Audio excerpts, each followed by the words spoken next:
The match is about to begin. Please, get ready.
Ha, ha.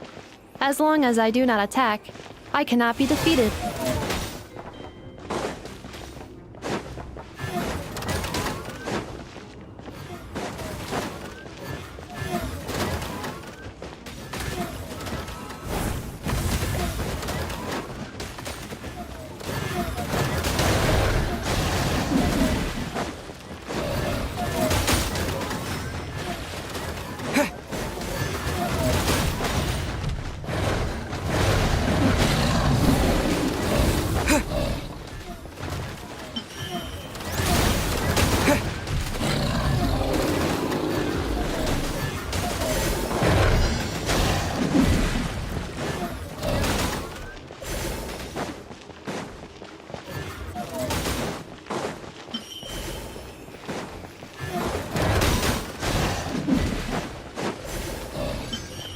Traveler victory imminent.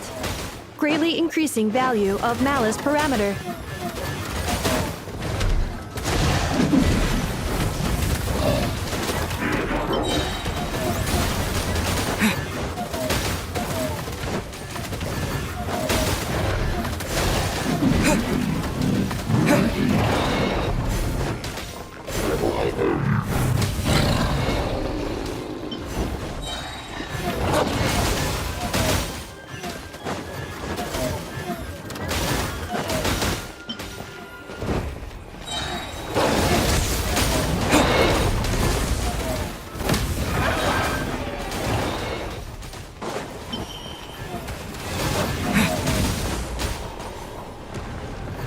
Traveler's defenses have been breached.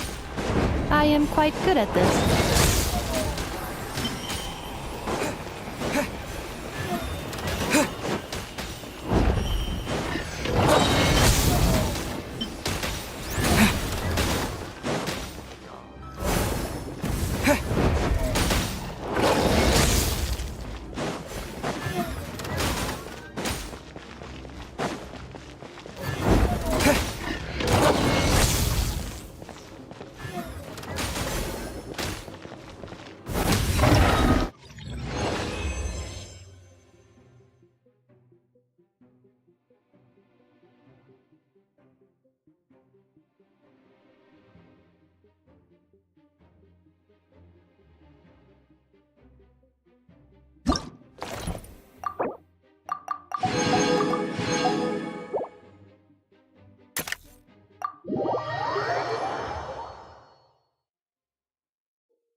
The final round begins. Time to go all out.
Activating analysis module. Learning the traveler's operational logic. If successful, this will increase our efficiency by at least 179%.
The assault will continue. Please remain vigilant.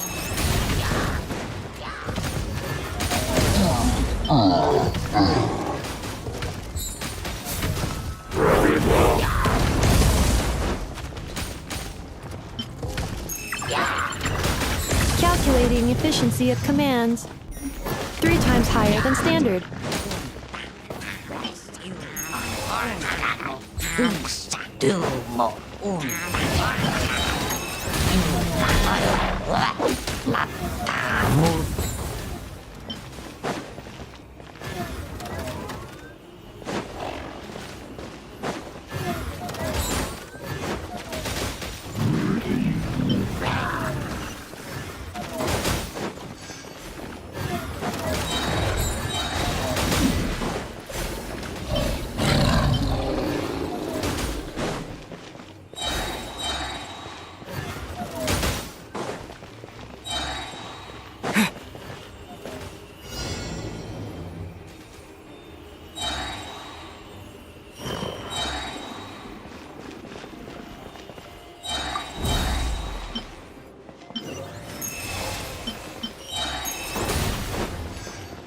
This will be my final attack.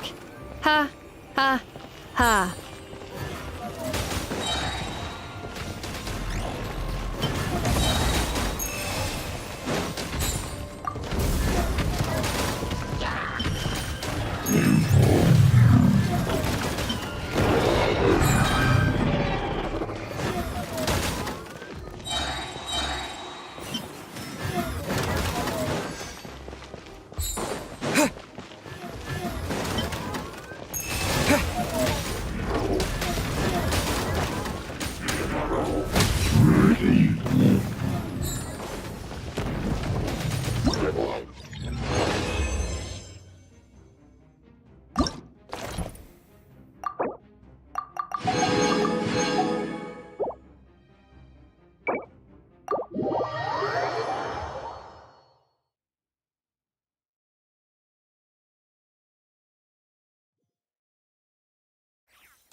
The flagship. Guess this participant decided to figure out lodging first. Partner, Paimon. Navia! It's been forever! You got that right. Representing the Spina di Rosula, of course. Top dog of the criminal underworld. Yeah, that checks out. Is that my new nickname? I'm not opposed. It's kind of snazzy. It's great that we found you. We're working a commission to help with participant registration right now. You know, goods verification, stuff like that. Oh, I see. Well, in that case, take a seat. I ordered a whole bunch of food. Clorand and Chevreuse went to unpack some things, but should be back in a sec. Oh, speak of the devil. Talking about us? Clorand! Chevreuse! You're here too! Nodcry is a chaotic and dangerous place. Considering the Spina's importance to Fontaine, the last thing we need is for something to happen to its president. I do find it nice to travel with friends, but come on. Look who you're talking to. What's the worst that could happen? With that nonchalant attitude, it's anybody's guess. Fair enough. Guess you can mark down our champion duelist here as my bodyguard. Gang boss and her bodyguard. Got it. Should we mark you down for the expo too, Chevreuse? No need. I'm here on official business. A lot of our recent cases have had ties to Nodcry. And that's Paimon's cue to butt out. Oh, one more thing. What's the Spina planning to trade at the expo? Oh, this right here. It's one of the Fontaine Research Institute's newest inventions. It's a kind of relay system that allows the user to unleash Pneuma and Usia energy in battle. So it's a weapon? Of course. At a market with no legal oversight like this one, weapons are gonna be the first to go. Guess so. Still, bragging about not having to follow the law in front of Chevreuse feels wrong. I don't mind. I've read quite a bit about lawless territories in crime novels before. As a detective, I know that I'll need to put the rules aside for now if I want to get things done here. And on that note, I should get to work. I've got patrol members waiting on me. Well, ready to head over to the venue? Just follow us! All right, let's get this show on the road. I want to get a bit of shopping in as well.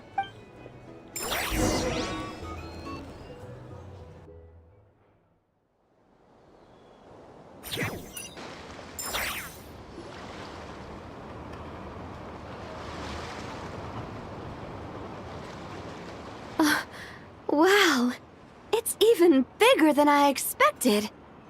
I'm hoping more people will show up, though. It'll get busier once things kick off. Still, looks like Yehoda needs a lot of help. Well, Clarand and I are all set up for now. Be sure to stop by our booth when you get a chance. The 3 participants that Yehoda mentioned are all set now. Let's go give her an update.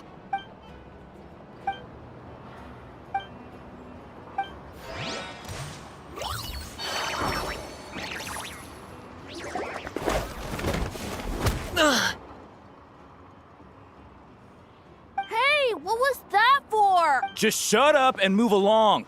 This spot is mine now. It's the lady in charge. We were just setting up our booth and he's trying to take it from us. A troublemaker, huh? The expo announcement spells it out clear as day. All forms of violence are strictly prohibited. Read it and weep, Buster. Oh, I've been wanting to talk tough like that for ages. Should be enough to scare off a punk like him, no problem. It's not like I wanted to hit anyone. It's just not fair. What's that supposed to mean? We all know the black market stuff is in the highest demand here. So how did these twerps get a spot selling these stupid toys? I did some digging, and guess what? Turns out these brats have connections in the Voynich Guild. Obviously, someone pulled a few strings to get them here. But me, I miss one stupid deadline, and that's when the rules start to matter? Give me a break. Hey, we earned our place fair and square. As if. So, you're slinging out the easy targets, huh? That might work for you on the outside, but not here and not under my watch. These kids earned the right to be here, same as everyone else. Don't believe me? Take it up with the guild.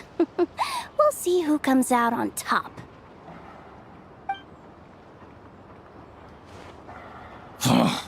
Just you wait. Who the heck was that? Just some punk looking for a fight. But I scared him off without even lifting a finger. I'm still shaking. That was close. Almost had to pull the Never guard. Well, he's lucky he decided to run off, or we'd have helped teach him a lesson. Thanks a million, miss. All in a day's work. Anyway, knew I remembered you guys.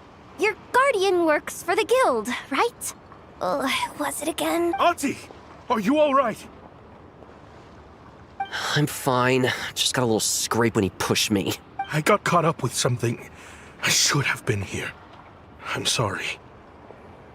All right, Ashvapati, the one man in the guild who wouldn't know profit if it hit him in the face. You get a spot in the most lucrative market in the world, and you're letting the kids use it to sell toys. And no one else would even entertain that idea. Well, the purpose of the expo is free trade, right? There's no rule that participants have to sell weapons. No, but most people know what's gonna make real dough. Unlike a certain someone. Ati, Neb, Rhea, head back to the booth. If anything else comes up, you call for me, okay? Don't be reckless. Okay, got it.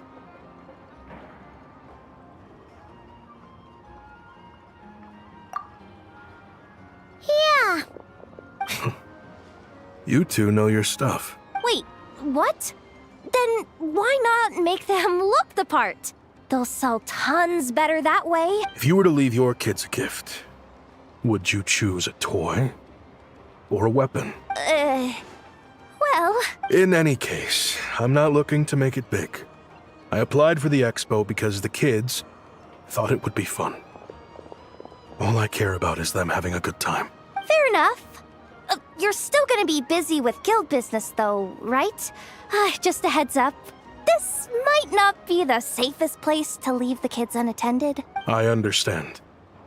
A lot of children suffer because their parents are too consumed with work. It's unavoidable sometimes.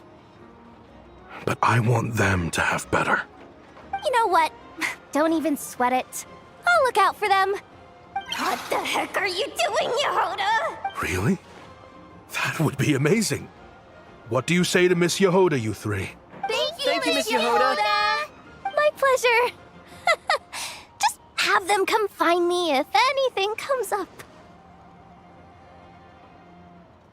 Got it. I should get going then. Wow, way to step up, Yehoda. I'm just looking out for some kids. How hard could it be? Then again, I bet I'll be swamped with disputes to settle once this thing gets rolling for real. Relax, we'll help you out. Oh, also, we registered the last 3 participants. So, the expo can start now, right? Wow, already? In that case, let me go get things ready for the grand opening. Talk to you later. She really does have a lot on her shoulders.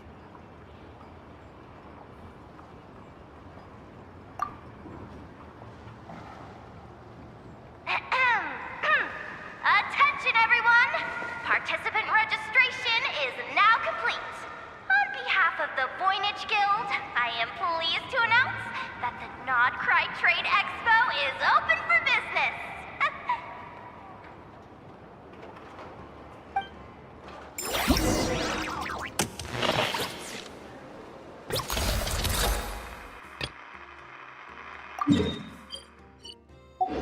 Whoa!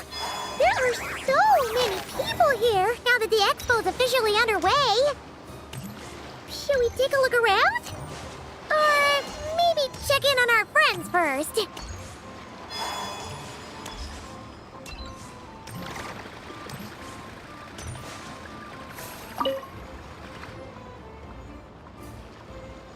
Wait! That's a familiar face. Isn't that Viswava? Why, if it isn't the Traveler. Knew there'd be some big names here. Let's get the official business over with first. Unfortunately, you're the first seller at the expo to receive a complaint. We've received word that the muskets you're selling are a few shots away from turning into scrap. Well, yeah. It's written here plain as day. Muskets for sale. Condition extremely poor. The internal grooves have been worn away and the ammo might be damp. Best practice is to pray that it doesn't explode before each use. Wait, so you weren't speaking in code to cover your tracks? Code? Yeah. Sometimes people bring stuff that needs to be kept on the down low, so they dress it up as junk beforehand. Happens on the black market all the time. You're overthinking things here. This stuff really is junk. We were just gonna scrap them, but my superiors thought we might as well try and make some more off of them. And who knows? If the prayers are answered and the gun ends up firing a few times, the buyer hasn't totally wasted their money, have they? Guess not. I mean, a weapon on the brink of ruin that's still capable of considerable firepower. Doesn't that just scream black market to you? Yeah, but who would buy something like this? Maybe collectors who don't care if it works, and desperados who don't care if it explodes. Fair enough.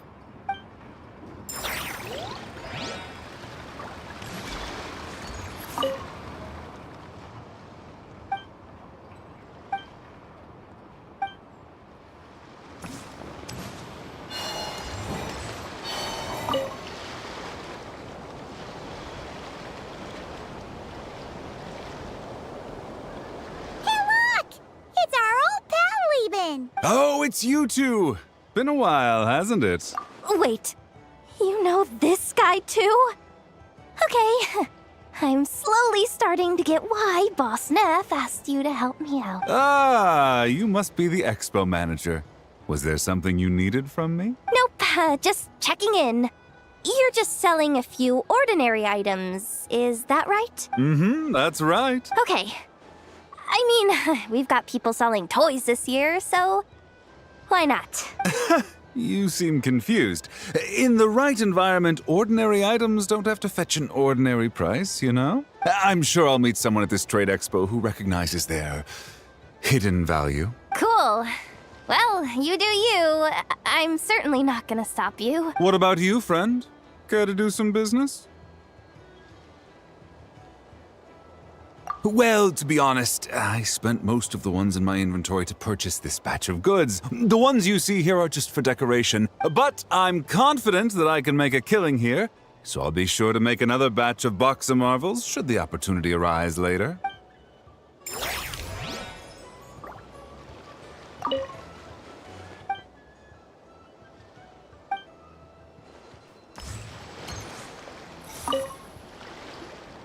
Sir, we don't forbid exhibitors from offering drink samples, but I need to make sure you understand what you're getting into. Any samples you offer are at your own risk. If anything goes wrong, like if a customer has a bad reaction to one of your products, the expo can't take any responsibility. Rest assured, ma'am, what you see here is 100% pure Mondstadt vintage. Straight from the Dawn Winery's cellars, actually. Really? Wow-wee! You don't often find Mondstadt wine this far away from home. Ah, you're telling me. If you try to ship this stuff through the proper channels, all the taxes and tariffs would send the prices skyrocketing. But that's where my connections come in. With me, you get Mondstadt wine at Mondstadt prices. Cool! What kind of connections? Hey! You can't go around asking people questions like that!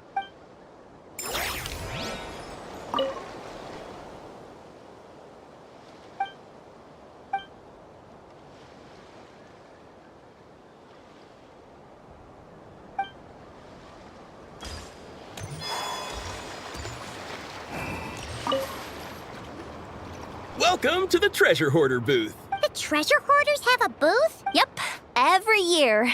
This is the largest legal black market in all of Teyvat. The stuff they dig up is perfect for a place like this.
But can one person really represent their entire organization? No way. Treasure Hoarder is just a catch-all title. Their internal structure is crazy complicated. The thing is, the members who'd apply to set up the exhibits used to give themselves ever more highfalutin titles. You know, to boost Spire confidence. Over time, it became an unwritten rule that each expo can only have one Treasure Hoarder booth. The different factions usually duke it out beforehand for the right to take part. To be honest, I see myself as a member of the Fruity Order first, and a Treasure Hoarder second.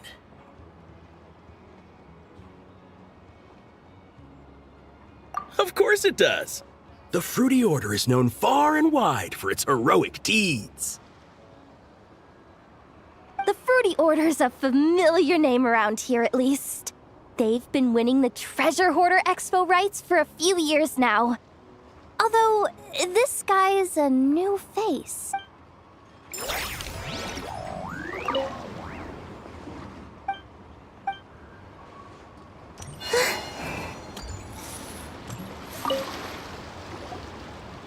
This exhibitor's demands are ridiculous. What's wrong? This exhibitor is apparently selling some rare Natlanese artifacts. And he's making some extremely unrealistic demands about how he wants them stored. I know the contract says that we're responsible for storage, but I'm sorry. It's unreasonable to expect us to meet these requirements. Unreasonable? These are rare and very fragile historical relics we're talking about. You can't just throw them into a warehouse, okay? They have to be handled with care. Tumaini? Yep, that's Tumaini, all right. So, what exactly do you need? Well, I suppose I can use the assigned warehouse if I really have to. Just don't tell Granny Eatsley about this, please. Whatever Tumaini means, it seems like it carries even more weight than name-dropping Boss Neff.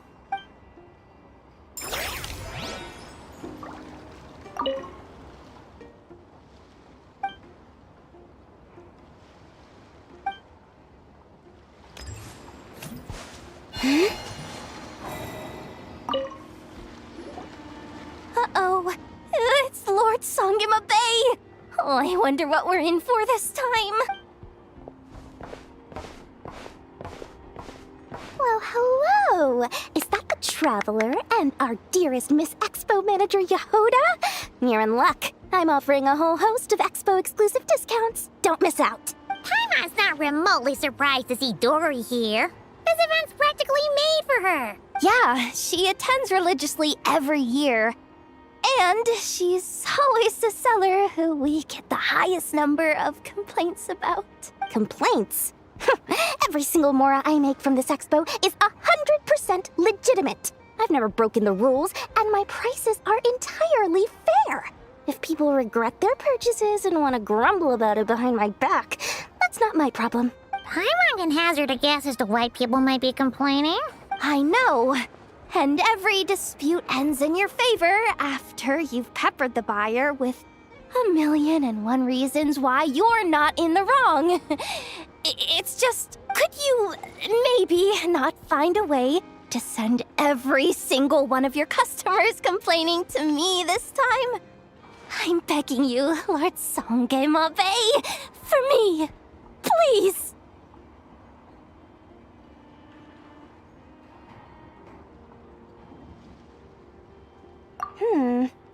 How about this?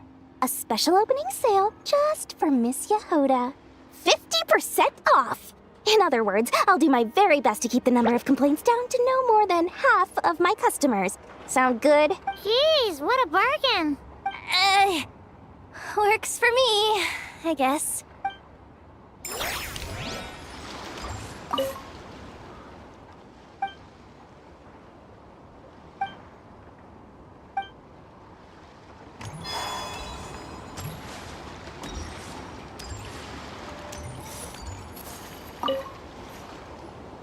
Have you been to the Clink Clink Krumkake Craft Shop's booth yet? They're selling blueprints for a machine. With everything Uncle's taught me, I bet I could build one of those thwack and smack defense bots. We should buy a blueprint. Sounds like a waste of money to me.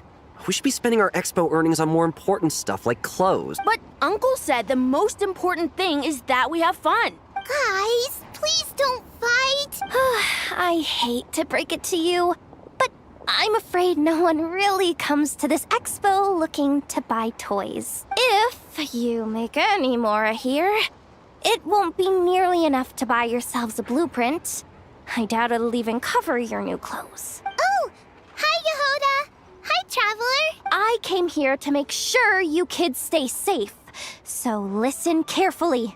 If you want to look around the expo, That's fine, but you need to be extremely careful when talking to any strangers. Okay? A lot of crazy people show up to this expo, both sellers and buyers. You don't know what they might be capable of. So if anything happens, don't try to deal with it yourselves. Call for me right away. You got that? Yehoda's really serious about looking out for these kids. Well, it's kinda my job. I'm supposed to be the one in charge. Oh, just take a look around. This booth is the only one being run by a bunch of kids. If there's anyone out there aiming to cause trouble, you can bet they'll start with the weakest target.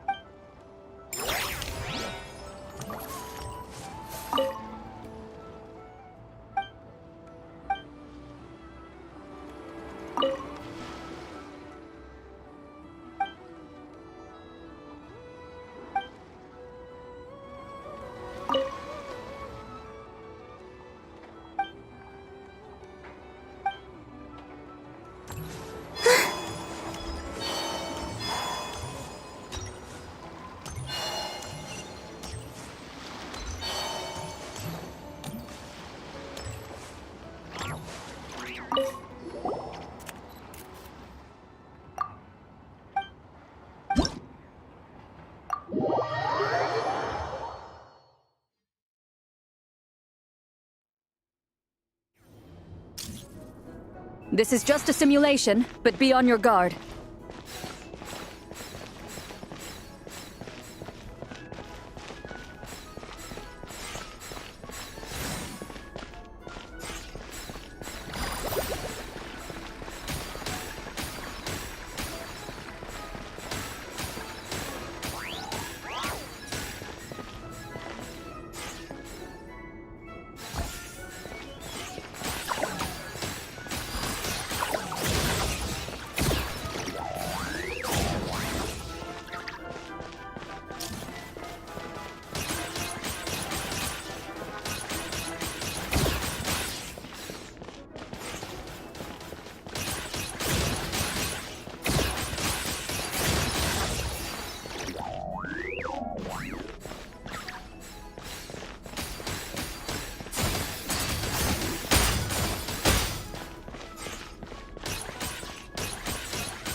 Equipment upgraded.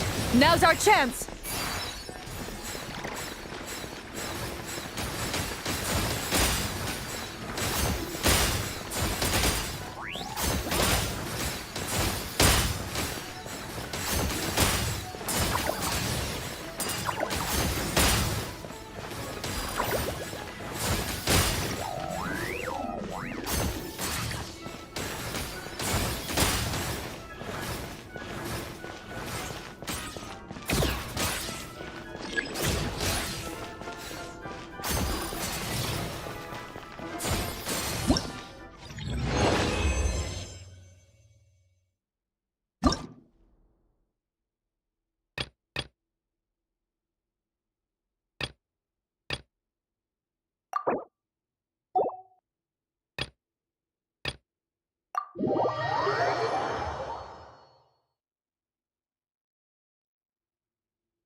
Ready, partner?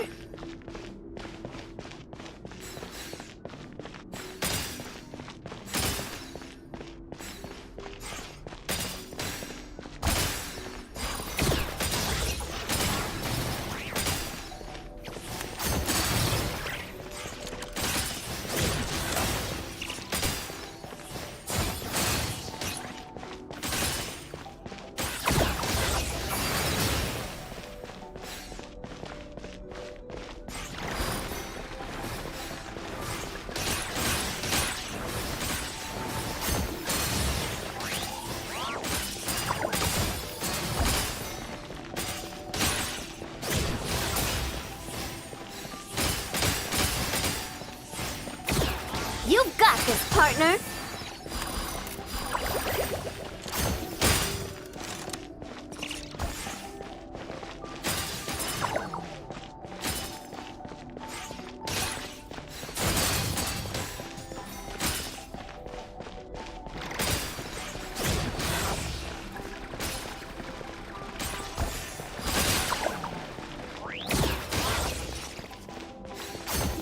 I've activated a backup energy source for you. Keep at it!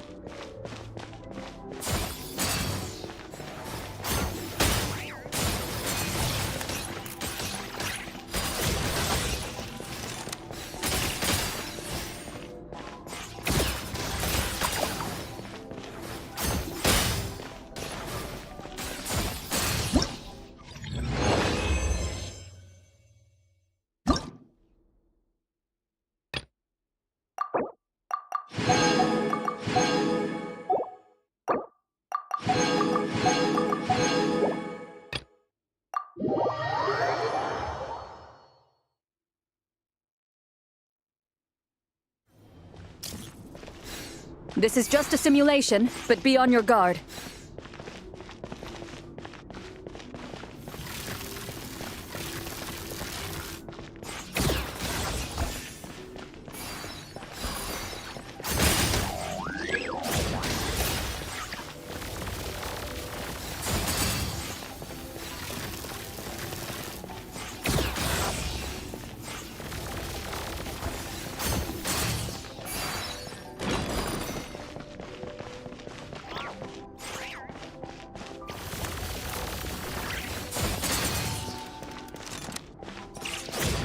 Keep it together. Slow and steady now.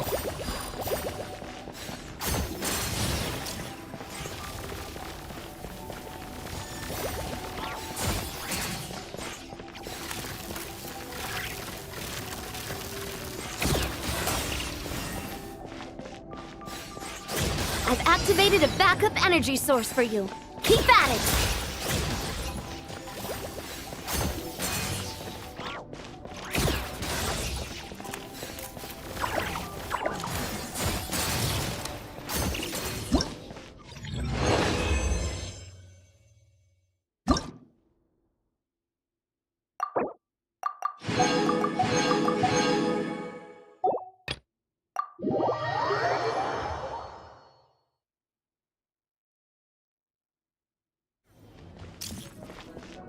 This is just a simulation, but be on your guard.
Equipment upgraded. Now's our chance.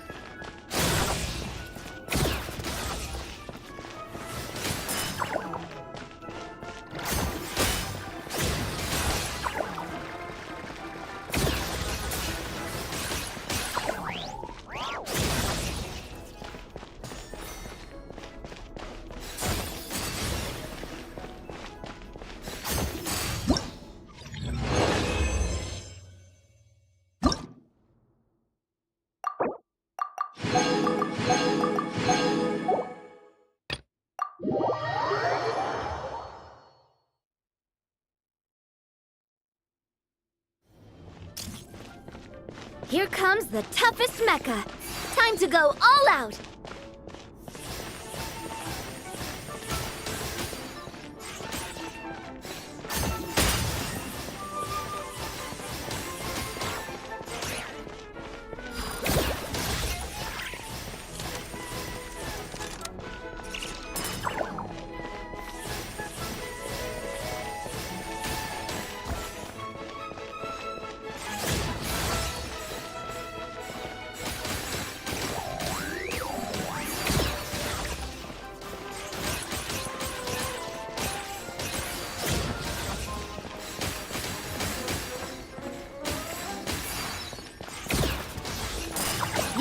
this, partner.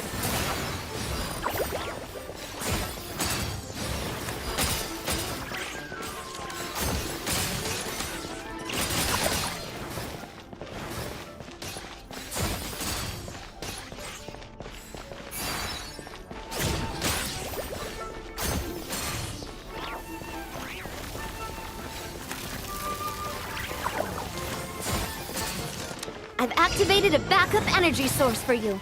Keep at it!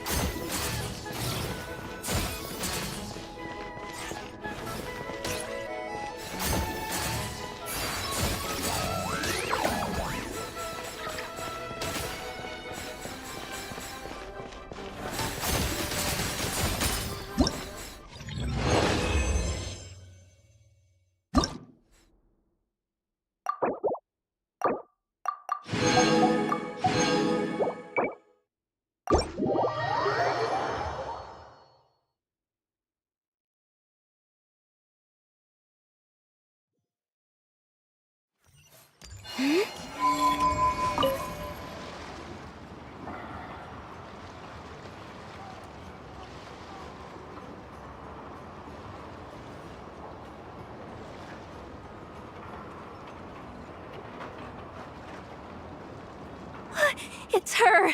The boss of the Spina di Rosula! Huh? Uh-oh. Things are about to kick off. What are you worried about, Yehuda? Shh! Don't you see him over there? Parasol Lady's the head honcho of the Fontanian underworld. Rumor is she pulled the crumbling organization back together and avenged her father with her own hands. Oh, we don't want to get on her bad side. An eye patch over there is a merc captain from Liyue. She has a fleet of her own that sails the seas. Most people know to steer clear. I was worried this expo might not be big enough for the two of them, if you catch my drift. So I kept their booths far apart. Looks like they wound up meeting in the end, though. You don't think they're butting heads already, do you? What am I gonna do? Hey guys, what's up? Oh, hey there, partner in Paimon. Partner? Can't go far in my line of work without hearing about the president of the Spina di Rosula or the champion duelist of the court of Fontaine. Thought I'd make some friends, since the opportunity's presenting itself. Plus, now that the Traveler's arrived, I wonder if these ladies might just agree to coming aboard for a drink. What's the Traveler got to do with that? You're too kind, Miss Beto. So, the thing is, over there is a friend of ours. She's managing the expo, and seeing as you're all big shots where you come from, she was worried you might, butt heads. Is that so? Well, I think you can put her at ease. Yeah, and if there's anything we can do to help, just say the word.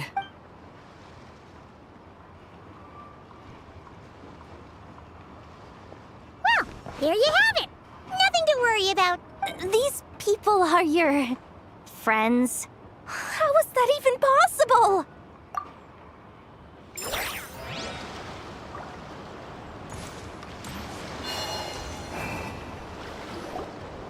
Wonder how Beto, Navia, and Anefa's goods are selling. Let's go check. Excuse me.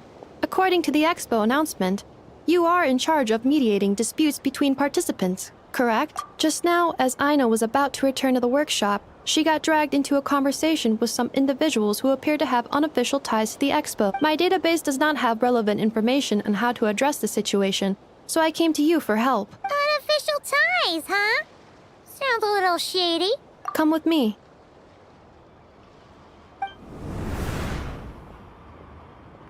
A device that uses Pneuma and Ducia energies in battle. With that kind of tech, a bandit group could rob a caravan without even showing their faces. And what about this thing? Remote guidance? Precision bombing at long distance? If a group of thugs got their hands on it, their enemies might as well surrender on the spot. The Fontaine Research Institute made the right call going through the Spina di Rosula rather than selling it themselves. The same is true for the Ministry of Civil Affairs, I'm sure. A merc captain who spends most of her time at sea is far less conspicuous. Huh? What about this girl? She seems to be trading in military-grade weapons as well.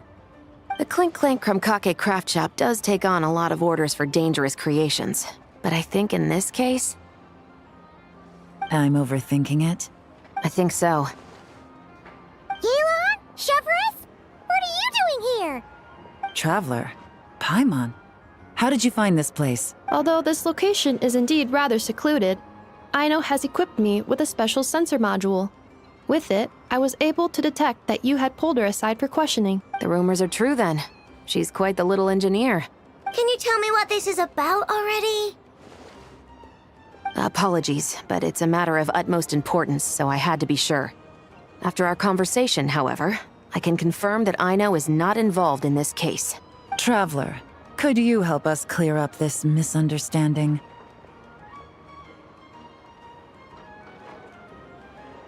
Understood.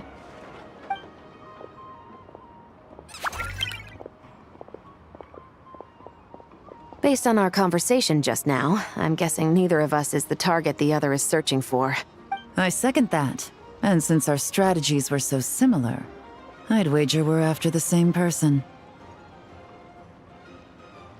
Yeah, Paimon thought so too. Well, I wasn't planning on dragging you into all this. But now that I appear to have gained an unexpected partner, I suppose I might as well explain. I trust you, Traveler. And Miss Chevrolet seems to do the same. With you here, I'm hoping we can avoid further misunderstandings. Agreed.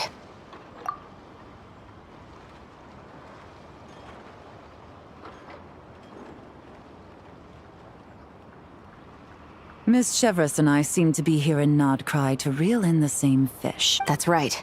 And the product we brought to trade is the bait. Of course, if I worked in the booth, it might tip people off, so that's where Navia comes in.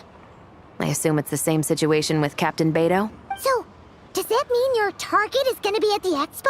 Yes. There's a good chance it's one of the buyers. But, what about Nefer's golden rule?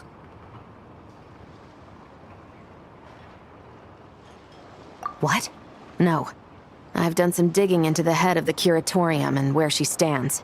We can't let her know what we're doing. Well... I wouldn't be surprised if she got the Traveler involved because she anticipated this from the start. If the Traveler has someone to answer to, then we should go. Fine.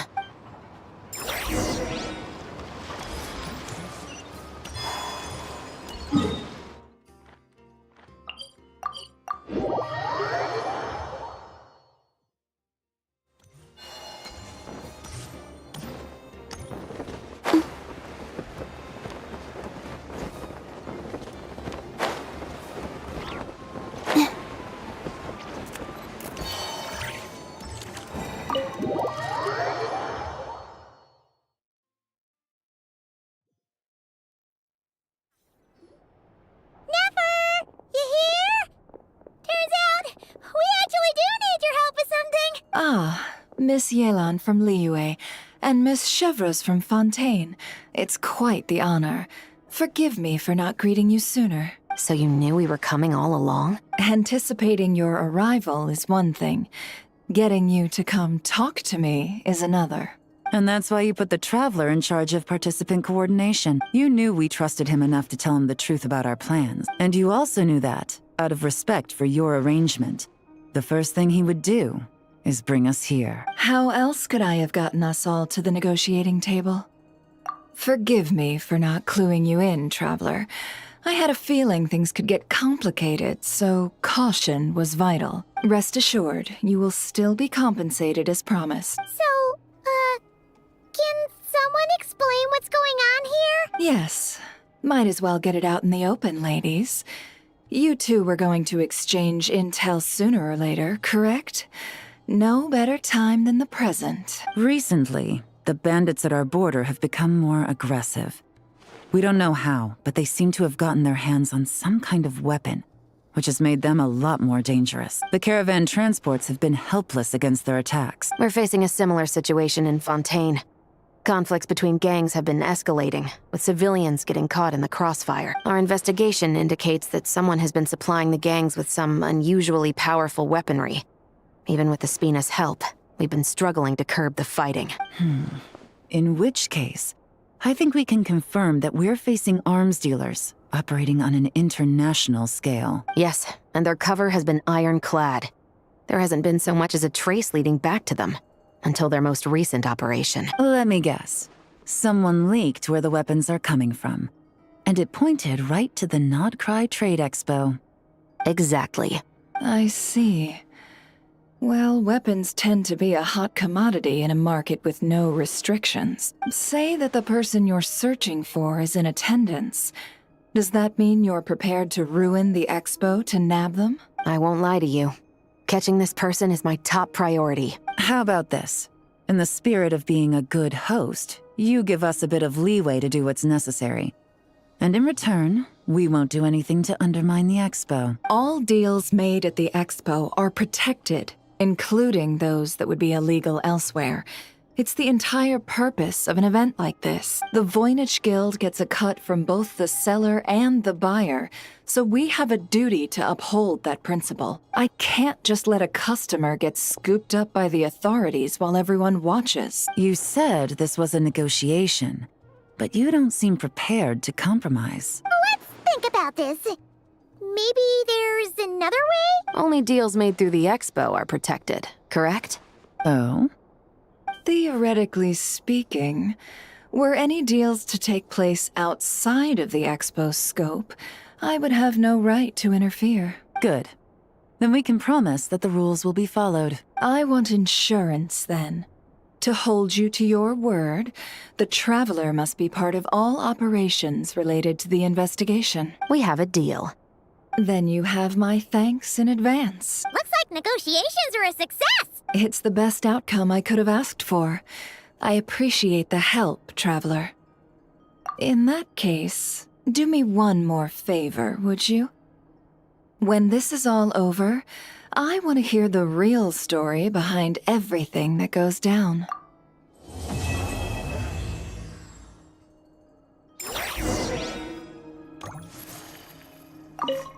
When this is all over, I want to hear the real story behind everything that goes down. Looks like we'll be working together quite closely.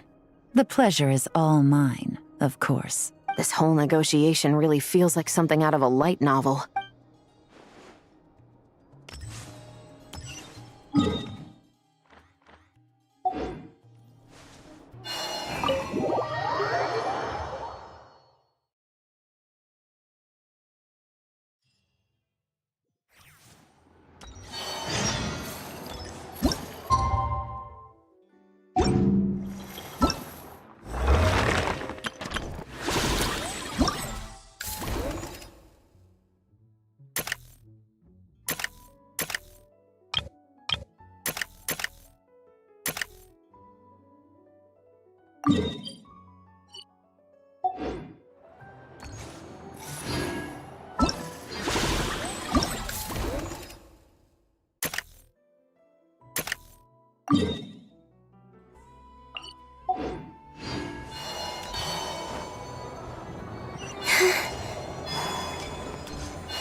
If you want to drum up some business, all you gotta do is holler, and everyone on the first floor will be able to see you. Also, you have to come this way to get to the second floor, which pretty much guarantees that everyone attending the expo will notice you guys at some point. Not bad, huh?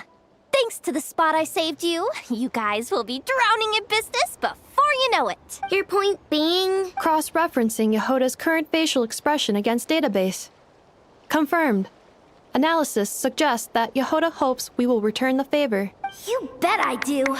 At least Robo-Girl gets it. Okay, how do we do that? Generating proposal. Complete.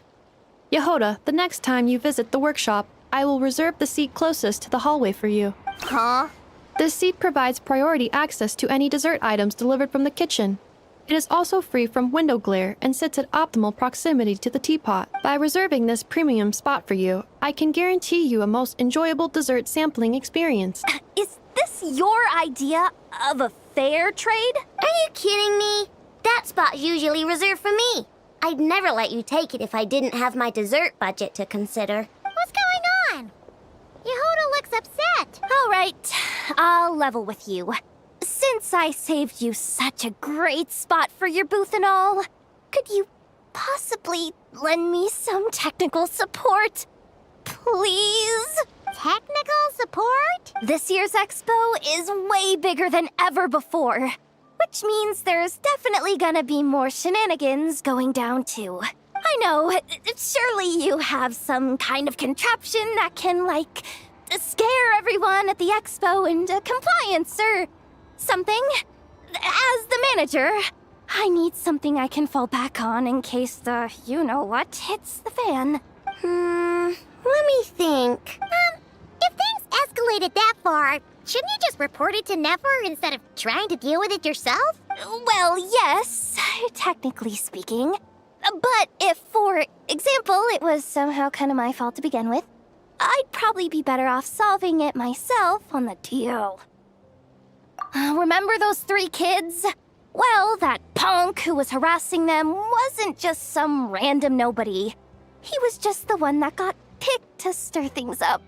There's a whole bunch of people here who aren't happy with the booth situation. Now, obviously, they don't have the guts to pick a fight with the Voynich Guild directly, but apparently, they at least have the guts to harass 3 kids outside the confines of the expo. The problem is, I'm not really supposed to get involved with anything that isn't strictly to do with the expo, so the whole thing would kind of be hard to explain to Neff. Not that I regret what I did, but jeez, Yehuda, you sure know how to make life harder for yourself. Okay, yeah.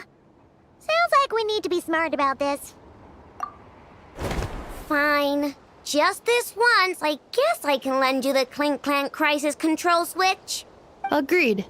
This option meets Yehuda's requirement for an expo-wide intimidation strategy. A Clink Clank Crisis Control Switch. What's that? This little guy right here. I made it recently after getting myself into a really sticky situation. To activate the switch, you just need to give him 3 taps on the head. If you do that, there's pretty much nothing in Nodcry that you won't be able to handle. Really? So what actually happens when you activate it? You'll find out if it comes to it. But I'm only letting you use it once, so you better save it for when you really need it. Okay, cool. I'll take your word for it.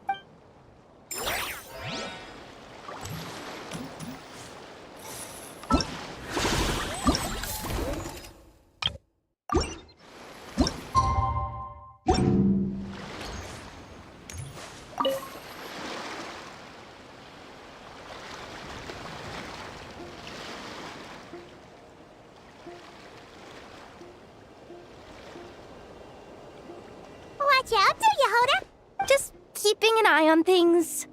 Looking out for any problems that might need me to step in. Hey, you 3! What are you doing here? There should be at least one of you manning the booth at all times. Accessing booth operation logs. Analyzing. Neb left to try and buy a new blueprint. Ati soon followed to try and stop him. Finally, Rhea came to mediate between them. I keep telling you, we don't have that much Mora to spare! I just wanted to have a look. What's wrong with that? Guys, seriously, stop fighting! Here's the thing, Neb. Even if you could afford to buy a blueprint, I'm afraid I couldn't allow it. I know you like building stuff, but these designs aren't for toys like the kind you're used to. They're for weapons, which are very complicated to build and extremely dangerous. That's a load of baloney, dumpster diver. My designs are toys too, actually. Huh? You build a machine that can blast monsters into the sky, and in your mind, that's a toy? I mean, at the end of the day, is there really that much difference between weapons and toys anyway? Not where Knuckle Duckle's concerned. That's for sure. Ugh, that's not the point. Anyway, you there with the brown hair, you want a blueprint? Yeah! I want to make some thwack and smack defense bots too. I also have some design ideas of my own. And with your bots as the basis, maybe I'll be able to try them out for real. I get it. Your head's so full of ideas you want to bring to life that you can hardly sleep at night. You try eating some snacks to take your mind off things, but it doesn't seem to help anymore. Exactly! But what can I do? I'll never be able to afford one of your blueprints. Well, you must have blueprints for the toys you've made too, right? Let's trade! One of your toys for one of mine. Really?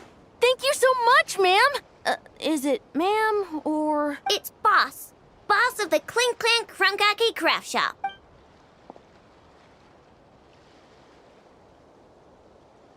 Thank you so much, boss of the Clink Clank Krumkake Craft Shop. That was very thoughtful. Who are you, and what have you done with Aino? What's that supposed to mean? I'm a boss, aren't I? A lot of people depend on me. Looking out for them is a big part of the job. Did that really just happen? For a moment there, Aino stopped being a little kid and acted like a full-on grown-up. A grown-up who's shorter than the kid she was looking out for, but still. Previous records indicate that Aino has a 94% chance of adopting such behaviors when encountering a child in a similar situation to herself.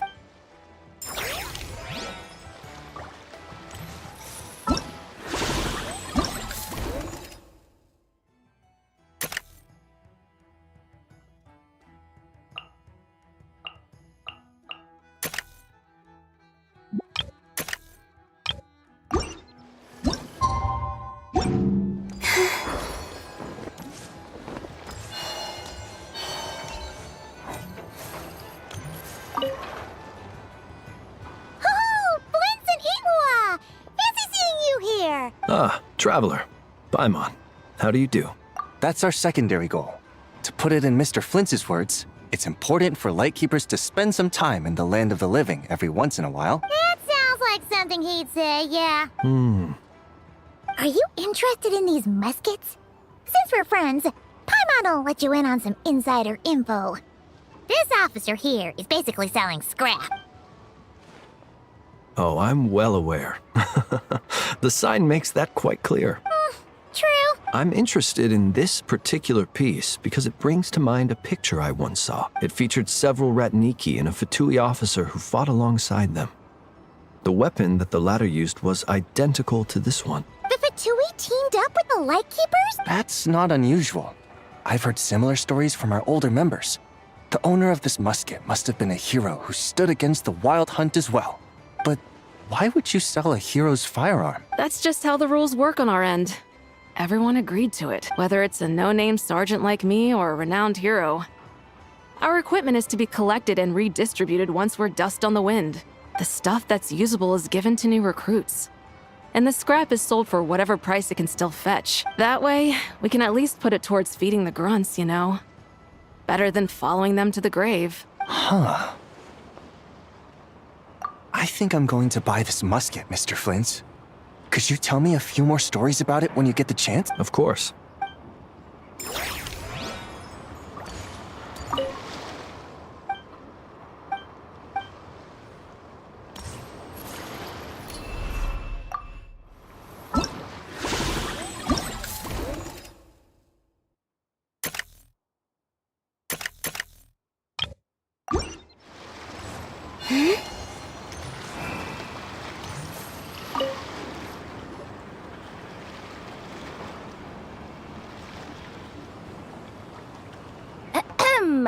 So what's the situation in need of mediation? This person's been glaring daggers at me from behind since she arrived. Hey, you! I'm a member of the Fruity Order, you hear? What a coincidence. So am I. Wait, really? I first encountered the humor and intelligence of trendy Zaytun Peach in the New Tide anthology. Then I heard the legend of intrepid Valberry while I was in the Fortress of Meripede. The more I heard about your order, the more it drew me in. I've been searching for so long, but I was never able to find an actual member. So when I heard that the Nodcry Trade Expo was being held again, I applied under your name. And now, I finally get to meet you. It's those idiots. Stirring up trouble again, huh? So what I'm getting is that this guy's an imposter? Our orders won the expo rights several years in a row. So we announced that we were backing out of the running this year to avoid conflict.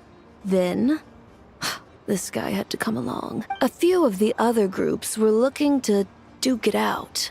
So imagine their anger when someone claiming to be one of ours snatched the expo rights again. Well, no one's made any trouble for me.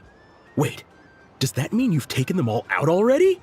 Man, I knew it! The fruity order's as good as they say. Can I join? We can't make trouble at the expo. Voynich Guild rules. Once it's all over, meet me at the harbor in Nasha Town. I see. All right, I'll be there.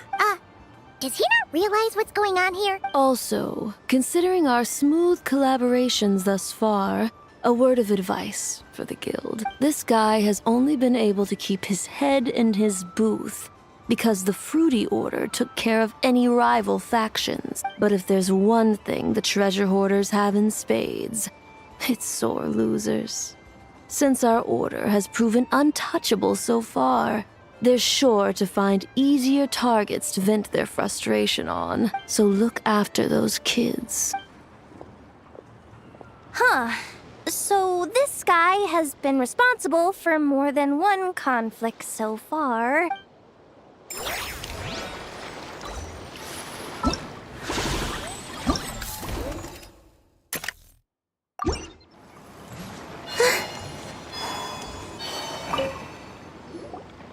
What do you think? Not bad. Tastes just like back in Mondstadt. Varka? You're here for the expo too? Oh, hey, traveler, Paimon. I was only planning to take a look around. Wasn't expecting this pleasant surprise. Out in this part of the world, even a homegrown Mondstadt apple is a rare treat. Yes. And on that note, I should advise you that the prices are quite different from what you'll be used to back home. Not a problem. It's a price worth paying for a taste of home. I'll take the whole batch and send someone to collect them later. The whole batch? Huh. Looks like you've already made your money back, huh, Lieben? Oh, and Varka, since you're looking for a taste of home, have you tried the Mondstadt wine next door? Apparently, he uses special connections to keep the import costs down. Yeah, I've tried it. It's pretty good, but not Mondstadt wine good. Besides, I wouldn't be able to buy any even if it was. We can't have the Grand Master of the Knights of Favonius going around supporting smugglers, can we? Oh, that's true. You're not gonna reprimand him though, are you? Don't worry, I know it's Nefer's rules here. Not out to make life difficult for you. If you find yourself at a loose end, come visit our base sometime. I'm gonna get the Knights to make some cider out of these apples. Oh, you're as generous as they say, Grandmaster. Looks like you finally made some real profit. Hey, don't make me sound so incompetent. Though I'll admit, I wasn't expecting to make my money back quite so quickly. Now I can start thinking seriously about my next venture. I'm planning on heading to Snezhnegrad, actually. I hear they're running low on lots of supplies because of Project Stuja. That's a business opportunity if I've ever seen one. With any luck, maybe I'll have the pleasure of seeing you there. Well, good luck out there. Hope you strike it rich.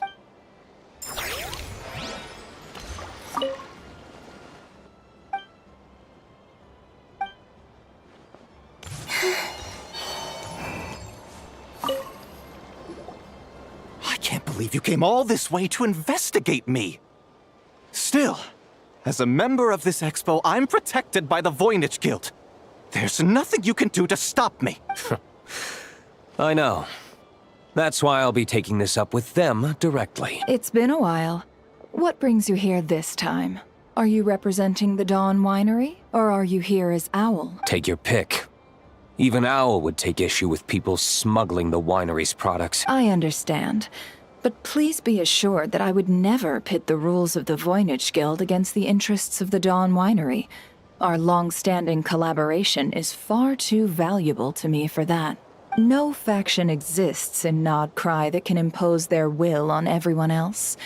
The rules we have now are a result of the tug-of-war between them all. In any case, I only allowed this gentleman to sell his so-called Dawn Winery vintage here because I'm confident that it poses no threat to our collaboration.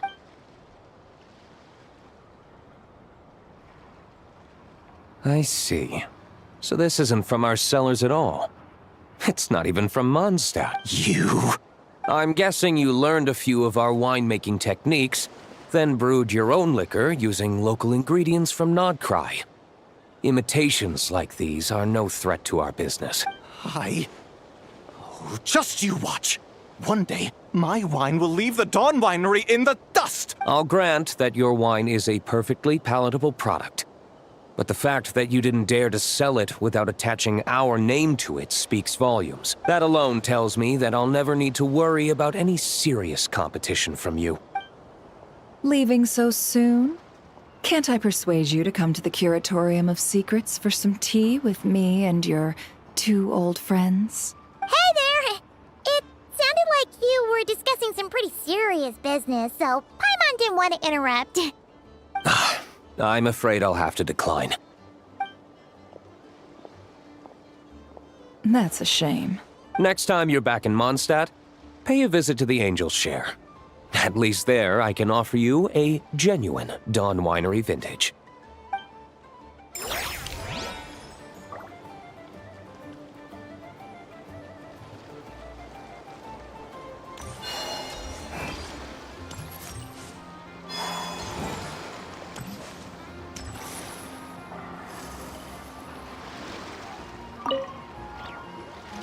See, Lolly, I've been told that the merchants here are all protected by the organizers. I'm afraid confronting him myself will be more trouble than it's worth. Do I have to do everything myself? Oh, please! Granny Eatsley, have mercy! Chaska! Lolly! What are you, It's a long story. Basically, a few members of the Flower Feather clan brought word from Nodcry that someone was selling Wyob fragments at this expo. Pretty serious stuff. So I brought Seat Lolly here to get to the bottom of it, and hopefully keep things under control. Oh. Okay, well, as it turns out, we've been tasked with mediating any disputes like this. Are you intending to try and stop me? Look, I'm not trying to be difficult, but you don't need me to tell you that our Wyob are not for sale. Wait a second. This is just a shard of a Wyob pillar. And its power is long gone, so it no longer has any connection whatsoever to the Wyob. So, tell me, how much did they pay you to ship these out of Natland? About 800,000 more apiece. What? Apparently, people outside of Natland don't know all that much about our culture. Some people take one look at those pillars and start bragging that they found a Wyob fragment. I didn't want to correct them, because that way I could drum up the price. Ugh, forget it. Since you asked me so nicely, I'll let him stay here until the expo's over. No point making a mountain out of a molehill. Oh, thank you, Granny Eatsley. Oh, don't start thinking you're off the hook. Once this is over, you're going straight to Biram to face the music. Oh.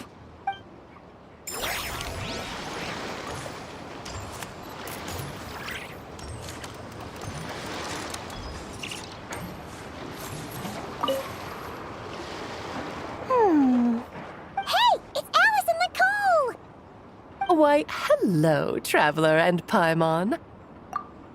Oh, quite the opposite. I'm her supplier. Nicole came up with a delightful new pricing method recently, which I've asked dear Dory to try out. We're here today to see how it's all going. What sort of pricing method is that? Curious? Well, allow me to explain. Instead of an amount of mora, you collect courage, kindness, or happiness from the buyer. The key is to make people realize they don't have to be rich. With an excellence of character, even the treasures of the Hexenzirkel are within your reach. Kinda like a Seelie guiding intrepid adventurers through various tribulations until they claim their prize. Such fun, wouldn't you say? Not for me. We didn't sell much Hexenzirkel gear this time at all. At this point, I'll have to whip out some Samara's specialties just to break even. Wait, you're actually losing money, Dory? You're saying our gifts didn't reach that many people? I'm saying we made diddly squat. Hate to break it to you, Miss Mage, but you don't have much of a head for business. It might not have made much, but this has been quite a fun little experiment. To make it up to you, all the revenue from our merchandise is yours to keep, Dory. Oh, they don't call you a great mage for nothing, Miss Alice.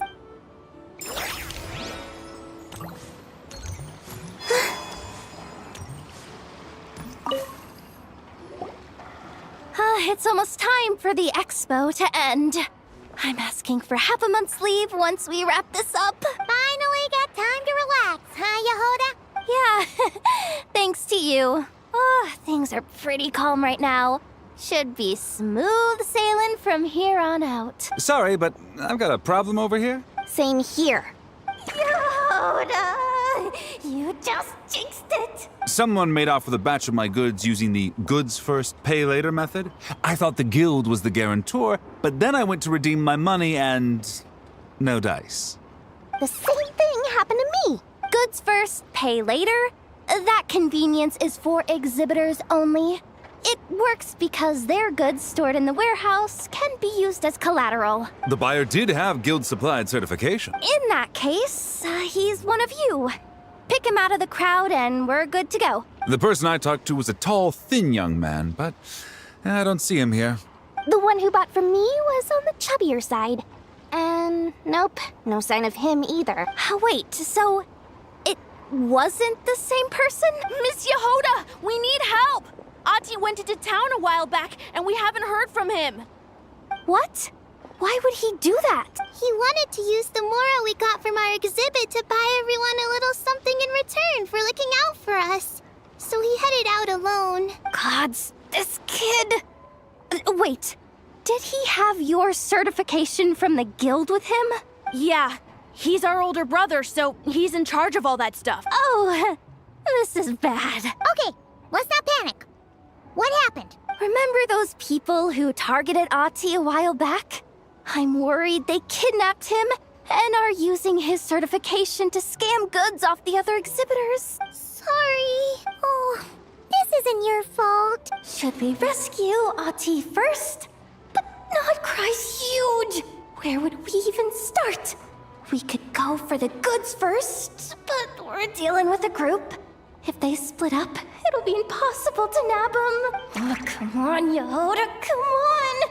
You promised Boss Nephew to uphold the guild's reputation, and you promised the kids you'd protect them. This is all falling apart. Looks like you're down to your last option, dumpster diver. Oh, right! The Clink Clank Crisis Control Switch! Clink Clank Crisis Control Switch activated. Awaiting orders. Awaiting orders. Oh! Activating the switch gives you temporary control over all the robots in Notcry. If you wanted, you could turn this whole place upside down. But it won't last long, so think about what you want to do first. In that case, let's get the stolen goods back first.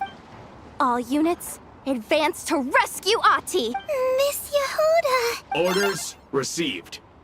Orders received. Orders received.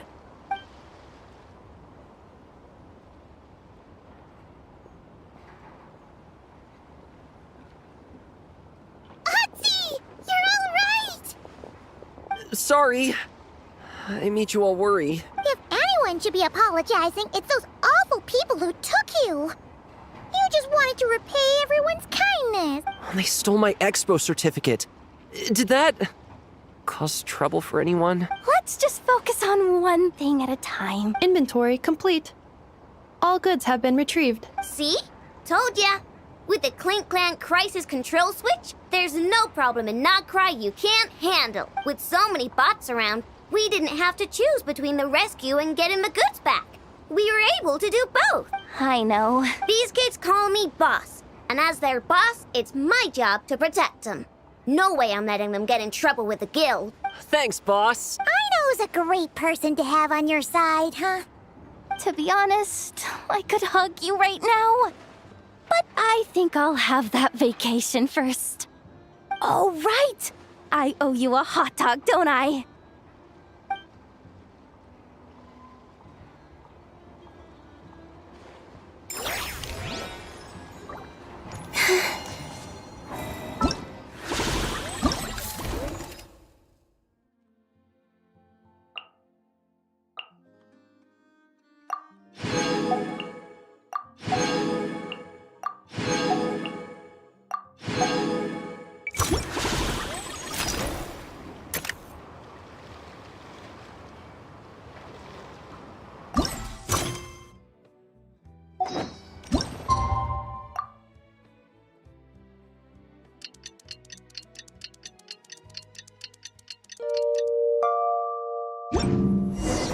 Well, it's been 2 days. Wonder how the investigation's going. Let's go. Wow! Can this launch blaster thing really shoot stuff from that far away? It does launch and blast things, but it's actually called a ballista. And yes, it can. But how does it stay on target? It uses a remote guidance system. But I'll let you in on a little secret. The upgraded version doesn't even need that. Can I give it a try? Oh, not a chance, kid. Can't have you hurting yourself. Believe me, this thing is even more powerful than it looks. Ask me again once you're older. Hey, Beto! What you up to? Oh, it's you two! I was just introducing our product to these discerning young customers. Paimon thought you were here for some, you know, fishing? Wait, are these 3? What? No, of course not. The kids were just curious, that's all. I'm sorry. Are these 3 preventing you from doing business? Let me get them out of your hair. Come on, time to go. Oh, do we have to? Don't sweat it. They were just curious. I'm happy to tell them more about it. No, we've taken up enough of your time already.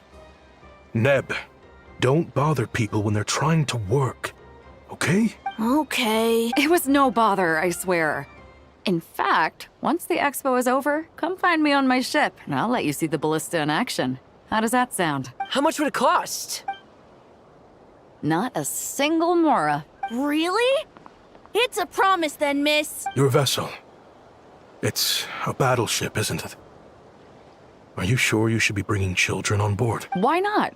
Whenever we're docked back in Liyue to pick up supplies, I always let the kids around the harbor come aboard to play, and boy, do they love it. If a kid from Liyue can do it, why not a kid from Sumeru? A battleship may as well be a giant playground to them. Is that so?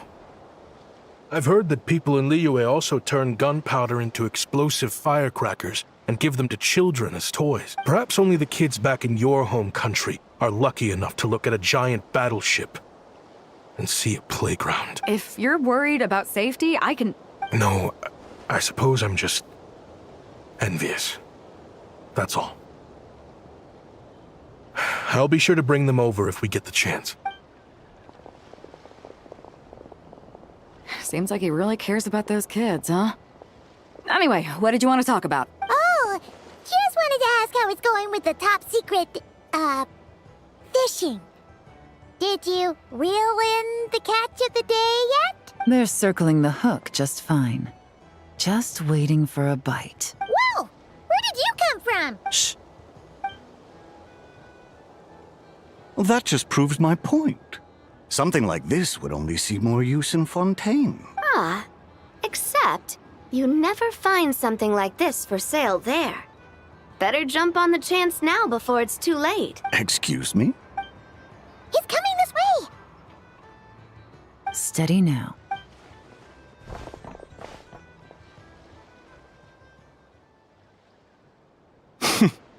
That's mighty expensive. Well, no one's forcing you to buy it. If you're not interested, you're free to move along. What? Come on, there's no rule saying we can't haggle. The Voynich Guild gets a cut of whatever I sell. Obviously, that's factored into the price. Don't like it? Take it up with them. Listen, I can tell this is something special. If you're willing to go a bit lower, I'm prepared to cut a huge deal. I know it's something special, so I plan on getting paid what it's worth. Perhaps there's a way we can both get what we want then. What are you implying? Well, Nod Cry's a big place.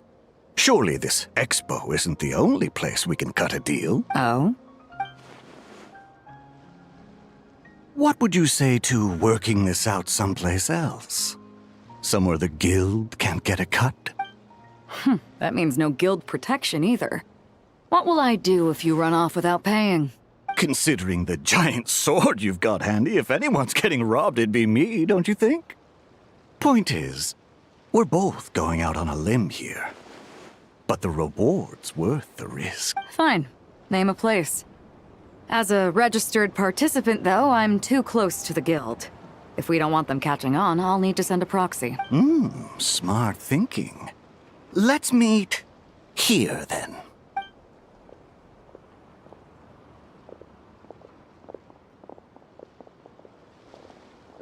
Good.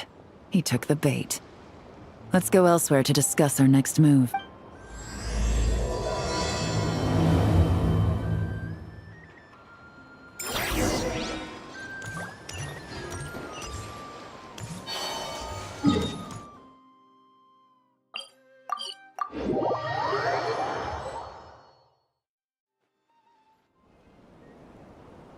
Captain Beto's hook was what got him in the end, huh? Oh, I didn't get a chance to show off how convincing I can be. This isn't tabletop troop, Navia. In real life, persuasion takes a lot more than a dice roll. I brought a product tailor-made for Fontaine because I thought the group's activities were limited to that area.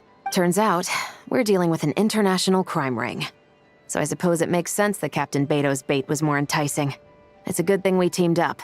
We wouldn't have gotten far without your intel either. Gotta ask, though, how did you know these guys would be so quick to abandon the expo? I read their file. Nothing's off the table for them when profit's on the line. When it comes down to it, they'd see the protection the expo provides as just more red tape. Something to work around rather than with. Just like the law. So, we meet up with this guy, catch him, and problem solved, right? No. The person we're meeting is just an underling sent to scout the situation. We're after the leader of the whole ring, and after observing the situation over the past 2 days, it's clear they have undercover agents waiting in the wings. If something happens to our point of contact, those agents will scatter to spread word of what happened, and whoever is behind this whole thing will know we're onto them. In that case... We have to get the jump on them all at once, and use them to get intel on our real target before he has a chance to react. Forgive me for pointing out the obvious, though. We have nowhere near enough personnel for that. If even one of the agents escapes, it's over. Let me guess. You'd rather follow this deal through to the end to lure out the real culprit? Nice idea, in theory. The problem is, in my experience, that person would never show their face for something like this. I can work around that. But only as long as the deal goes ahead. So, you're planning to trail the person picking up the goods. I suppose that could lead us to the big fish, but that would mean we have to actually hand over the weapon. Aren't you worried about putting something that dangerous in the hands of criminals? We can control how dangerous it is. But if we followed your plan, could we really guarantee that not a single agent would get away? You're telling me you really have a way to mitigate the threat of that weapon? You're telling me that you really have the wherewithal to carry out a large-scale search and seizure operation in Nodcry? Are they having a fight? They're both experts in this sort of thing. A lot of back and forth is to be expected. Don't worry. I think they're getting along great. A successful collaboration requires trust. And a willingness to make concessions. So how about this? I'll meet up with the underling as planned and stall him as long as possible. While I'm keeping him busy, you round up the rest of the agents. Sound like a plan? Yes, I appreciate the trust. And I promise you, not a single one will get away. See? Like 2 peas in a pod. Traveler, you should come with me to meet the buyer. After all, we promised Nefer you would be involved in all our operations. The Traveler is kind of a famous face around these parts, though. Then, you can serve as backup. Remain hidden, and on the off chance he tries anything, it'll be 2 against 1. Ha! Let's do this thing!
Oh, you really can't go lower? Best I can do is shave off the amount the guild was going to take. You're a tough nut to crack. How do you plan to deliver the goods? Depends on what you need. You don't look like you're from around these parts. So I'm guessing you need sea transport? Yes, but there are a lot of eyes on the port. It would be better to dismantle the product and transport the components in crates. That might be tricky. If you're worried about getting caught, then let's bypass the port entirely. We can launch from a secluded shoreline and use our own boat for transport. Sorry. But I'd still prefer to have it dismantled and stored in regular crates. Ah, I'm guessing the port of arrival is where you resell the goods? You want it hidden in unassuming cargo crates, because you operate right out in the open. Most of the weapons have come in through Yilong Wharf or Lumidus Harbor, so that seems to check out. What are you trying to say? Nothing. Just connecting some dots. I think we're done here.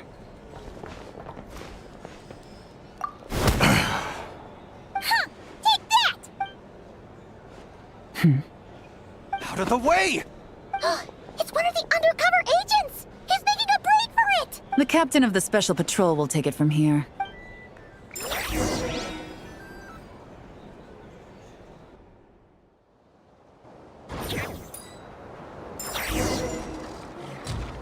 One just popped up. Looks like the one on the surface has been subdued. There are children around.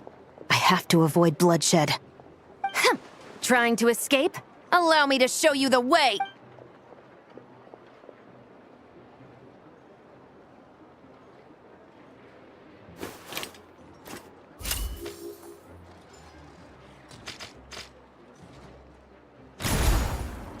Nope, not this way.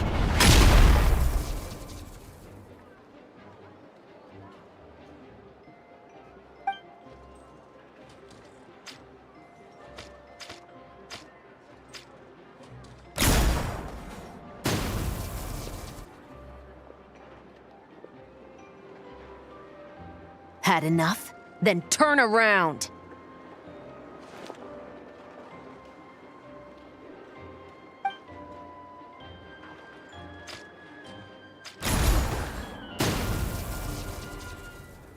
Out of steam yet? 'Cause I can do this all day!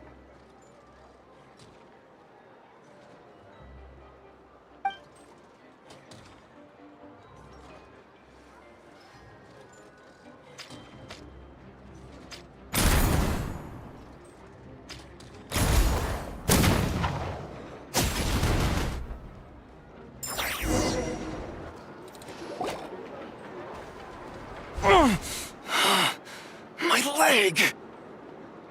Is still attached. And if you want to keep it that way, I suggest you stay right where you are. A special patrol uniform. You think bringing me in is enough? Do you even know how many of us there are? If even one gets a... 5 at the port, 10 on the outskirts of Nasha Town, 3 near the plaza.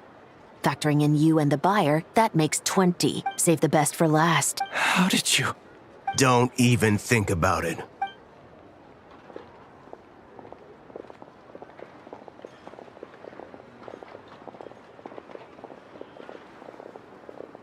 Well done, everyone. We appreciate the assist. The boss sends her thanks.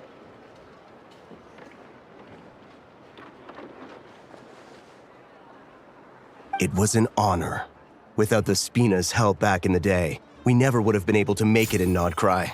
It was about time we returned the favor. What? I needed to make you seem intimidating to get these local gangs on our side. We've been over this. Yeah, I know. But hearing you call me boss will never not be hilarious. Wow!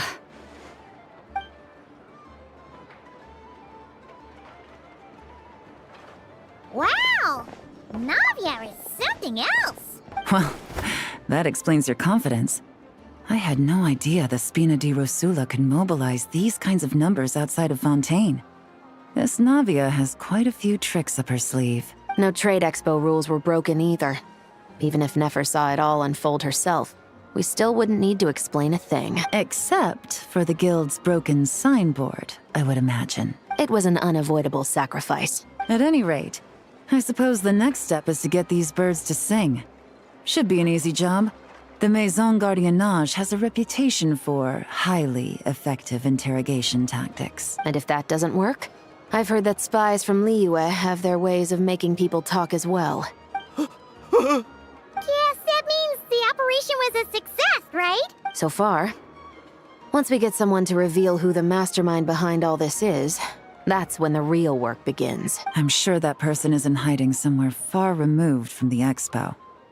But as far as our deal with the curatorium goes, I think that's a wrap. Shouldn't we update Nefer then? First, we need to figure out what we can learn from these agents. We'll be in touch once we have the information. Then we can head to the curatorium together.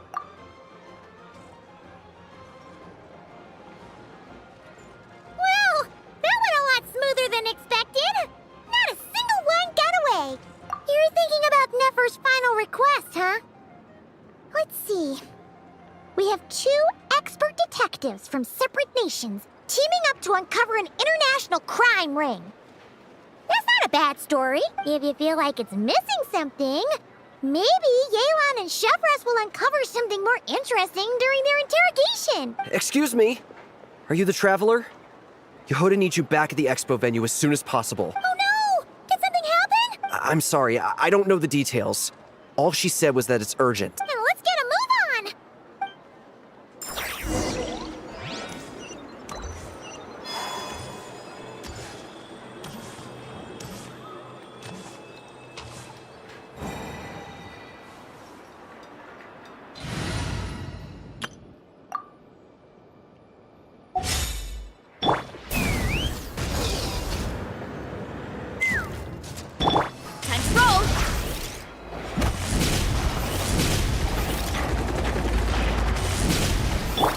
Full throttle!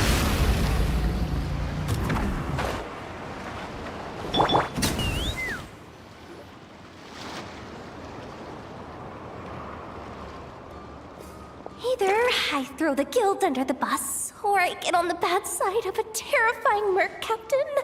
Oh, could this get any worse? Get it together, Yehoda. Focus on the hot dog you're gonna treat yourself to after today is over. One thing at a time. All right. You've got this. Let's try not to get too worked up, all right? Don't worry, we'll get to the bottom of this. I swear. What happened? You're here. Please, you've got to help me, Traveler. A theft at the expo is gonna ruin the guild's reputation. A theft? How did that happen? You're asking me. The guild has people keeping watch over the storage area for this exact reason. And it just had to happen to one of the scariest people here.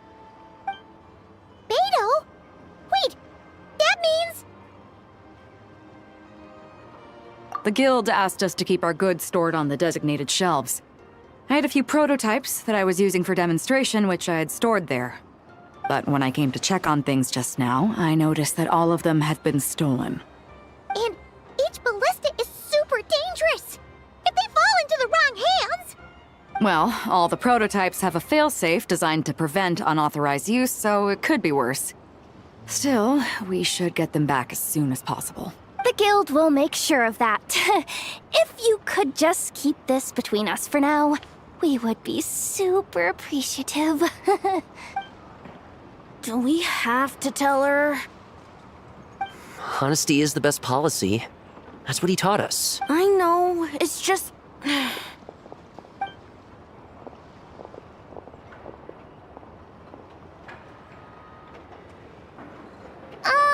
Miss Yehoda...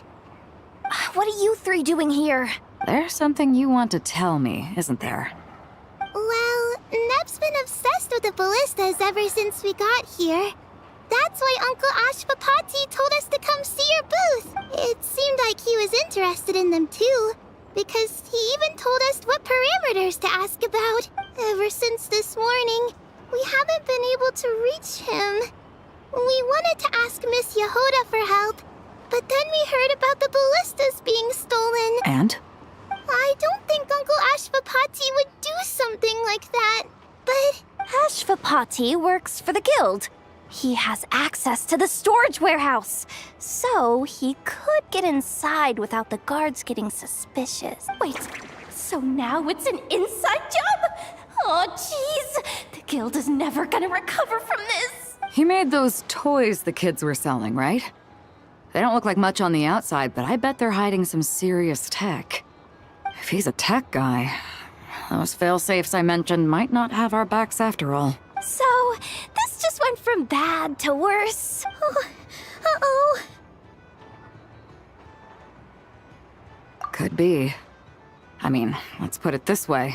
There aren't a whole lot of people that could manage to stay off Yelan's radar. Why don't you take these kids to the curatorium and see what you can learn? I've got things covered here. Got it. Hold up. We can't hold these kids responsible, though. Right? no, of course not, but... how do we explain this? You want to look out for these kids, don't you? I promised I would. Besides, they're innocent in all this. Good, because I'm looking out for them too. That's why I want to find their uncle as soon as possible. No matter what he did or didn't do, it's worse for them if he's missing. I guess we're on the same page then. Take these kids to the curatorium. I'll update Yelan and tell her to meet you there. Will do!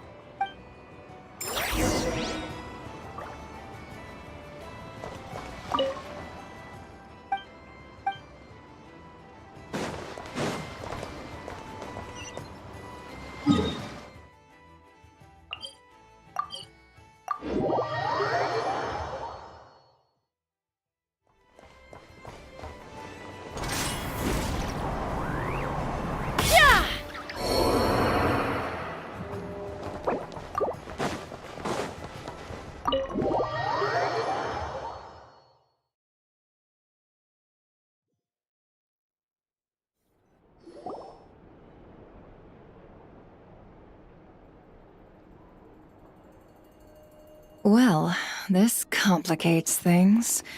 Here I was hoping the trouble would start and end with you two. But no matter. This will all make for a very engaging story. I wouldn't be so flippant. This time, it's one of yours causing trouble. I'm starting to wonder if all those agents we captured were just a distraction, so the real culprit could make their move. It's all still up in the air right now. What can you three tell us about Ashvapati? Uncle Ashvapati isn't our real uncle, but he is our guardian. He adopted us when we were little. He told us we all came from the same band of eremites in the desert. But apparently, we're the only ones left. We've been traveling from place to place with him for as long as I can remember. We got to Nagcry not too long ago. Their eyes. What about them? I'm just reminded of something. About a decade ago, there was a band of eremites who, seemingly out of nowhere, gained technological capabilities far surpassing those of other groups. Leveraging that advantage, they built a number of highly advanced weapons and sold them to the highest bidder. The conflicts in the desert became even bloodier as a result. While the other groups were tearing each other to shreds, these newly minted arms traders stood by and reaped the spoils. But before long, their own weapons were turned against them. And as the flames of conflict engulfed the desert, the group met their end. None of the weapons survived. And so, in the wake of that destruction, the status quo of the desert was restored. That's terrible. In the desert, it's kill or be killed. People will stop at nothing to gain the upper hand. If this happened in Fontaine or Liyue, I'm sure the perpetrators would have been prosecuted to the full extent of the law. But in the desert, no one bats an eye. From what they've told us, sounds like these kids are orphans from that particular band of eremites. Which means their guardian is likely one of the few survivors as well. Sounds like it. No! Uncle Ashvapati would never do something like that. No matter what happened back then, I know one thing for sure. Uncle Ashvapati hates weapons. Sure, he's good at building things, but all he does is make toys for us to play with. He can't be the kind of person you're making him out to be. Or... I'm sorry.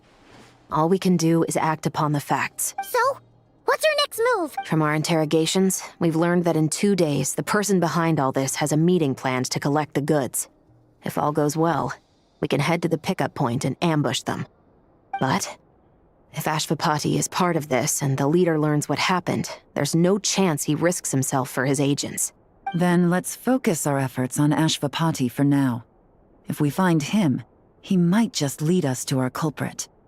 If he stole the prototypes, there's bound to be a trail. I'm confident I can track him down. I just need some time. What can I do to help? I work best in the shadows. The more people involved, the harder it is to operate. As soon as I've got a location, though, he's all yours. You let me handle the search, and I'll let the special patrol handle the seizure. That does sound like the most feasible plan. I'll be waiting for the good news. Seizure? Hey! Don't worry too much right now. The most important thing is that we find your uncle. The rest can wait. Okay. Looks like I'll need to enlist your services for a bit longer, Traveler.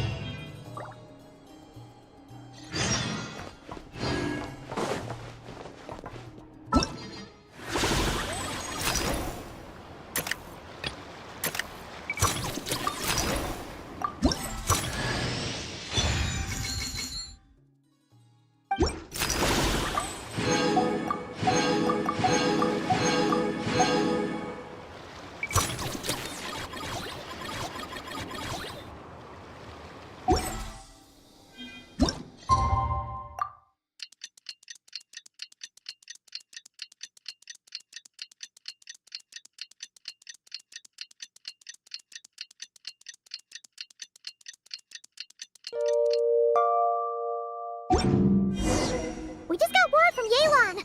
Looks like she managed to track down Ashvapati. Come on, let's go meet up with the others.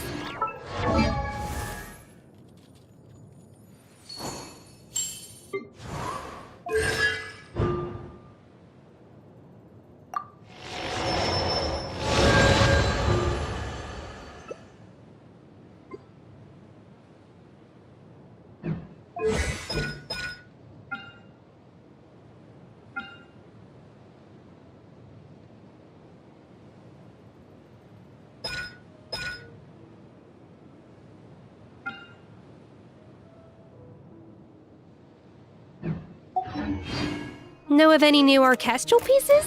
I like to swap out the...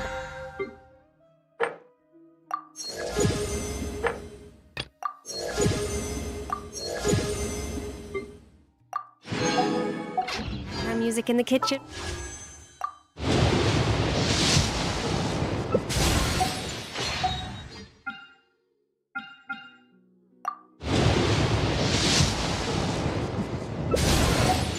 Once in a while. It's a great way to...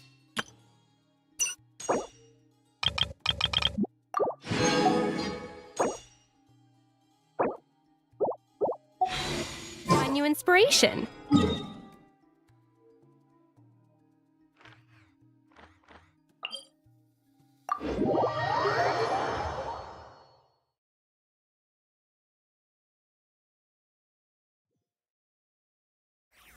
Time to roll!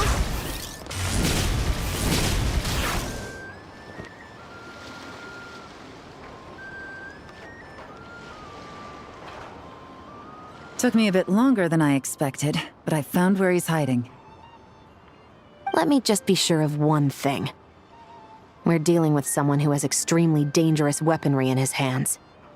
If it comes to it, are you prepared to handle the worst-case scenario? Absolutely. You just need to trust us, just like we trusted you earlier. Yeah, we've got this. My crew's already locked and loaded. I'll take you at your word. I know you said you wanted to keep this operation small, but I still thought you could use some backup. So, I chose a few promising young Spina members to help out. Clarande and I have got things covered at the expo. Yes, we're ready to roll then. Now that you're here, I guess we can get this show on the road.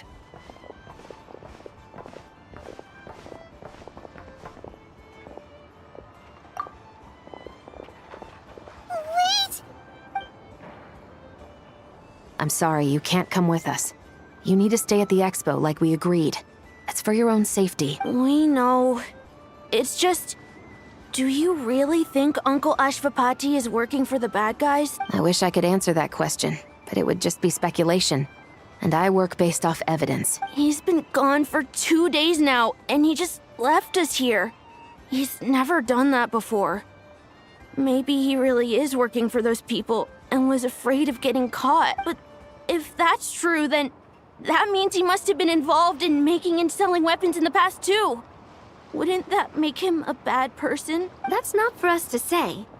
Take a look around the expo.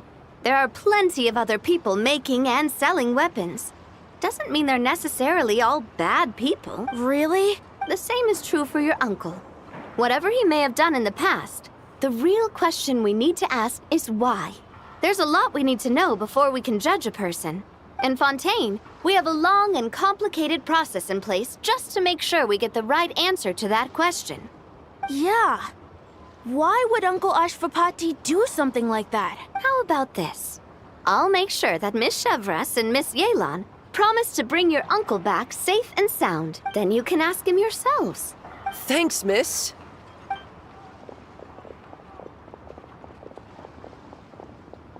This situation is complicated and unpredictable.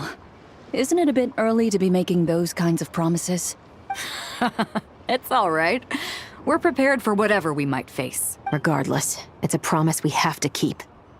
After all, when the children get their answer, it will shape their understanding of what justice means. Then, let's all do our part to make sure this ends as well as it possibly can.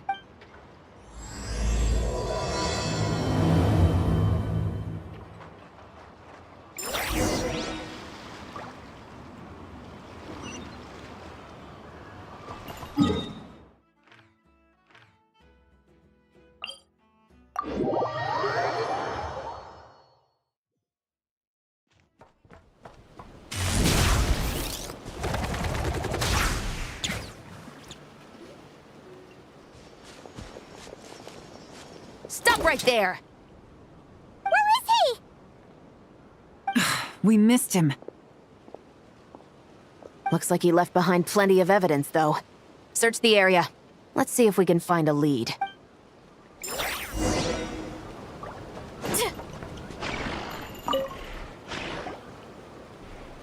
These records look suspiciously familiar. Yeah. Doesn't seem very coincidental to me either. What is it? Remember when I said this group's cover was ironclad? They were always careful never to leave a trail leading back to them. The one time they slipped up, it broke the case wide open. We found a cargo manifest left behind at the scene.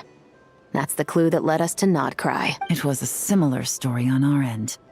And now that same manifest shows up here, among the records left behind by Ashvapati. So, he's the guy that slipped up back then? Unless it wasn't a slip-up at all. How does the same clue get left behind at 2 separate scenes and picked up by 2 separate law enforcement agencies? Thinking back on it now, it doesn't seem quite so accidental after all. No. Almost like he led us here on purpose. But for what reason?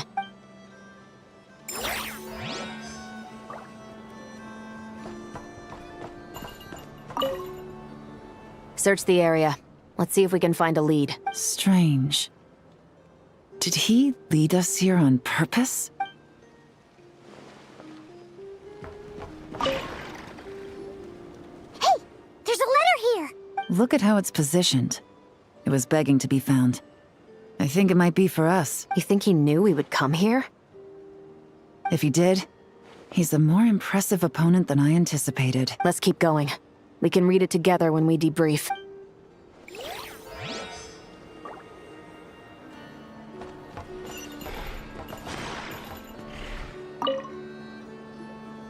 Wait! Is this what Paimon thinks it is? It's the display model that goes with the prototype. Guess that does make him our thief. What's worse is that, with his technical background, I bet he managed to bypass the security features on the prototype. You're saying our guy has a battle-ready ballista in his possession, just waiting to be unleashed? Oh, this isn't looking good. Something isn't adding up. All the evidence suggests that he was here alone. Which begs the question, why would he unlock the ballista's features before even meeting up with his boss? That's a question for another time. We need to focus on where he's going next. This situation seems more complicated than we imagined. It looks like Ashvapati does have a connection to our criminal gang, but it might not be what we thought at first. You don't think he's working for them? Unlikely. He lured us to Nodcry, prepared those weapons on his own, deliberately put us on his trail. This is looking more and more like the work of an independent actor. Well, if we want to get to the bottom of this, he's still our best lead. That would seem to be our last remaining clue. Let's do it.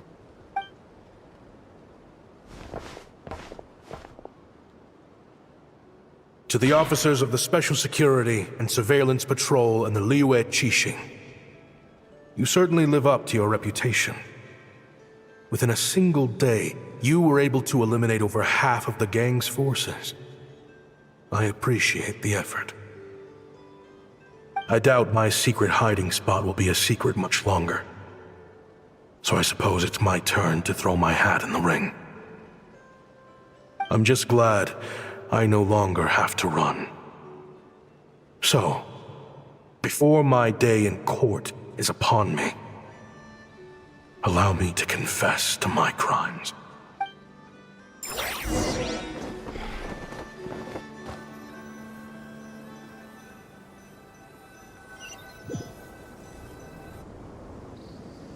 It all started with a Kashara War researcher, expelled from the academia for violating a taboo. He had dedicated his life to the pursuit of knowledge. But when he found himself in the desert, it wasn't even worth a pail of water to quench his thirst.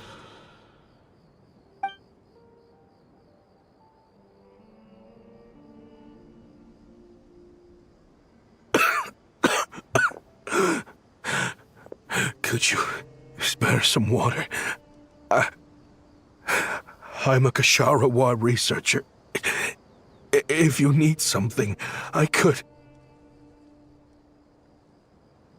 Researchers like you are a dime a dozen. Smart as a whip until you find yourself in the desert. Then, you're lucky to survive the night. Are you mocking me? No, son. Just still trying to figure out why I've got such a soft spot for strays like you. Here, give me your canteen.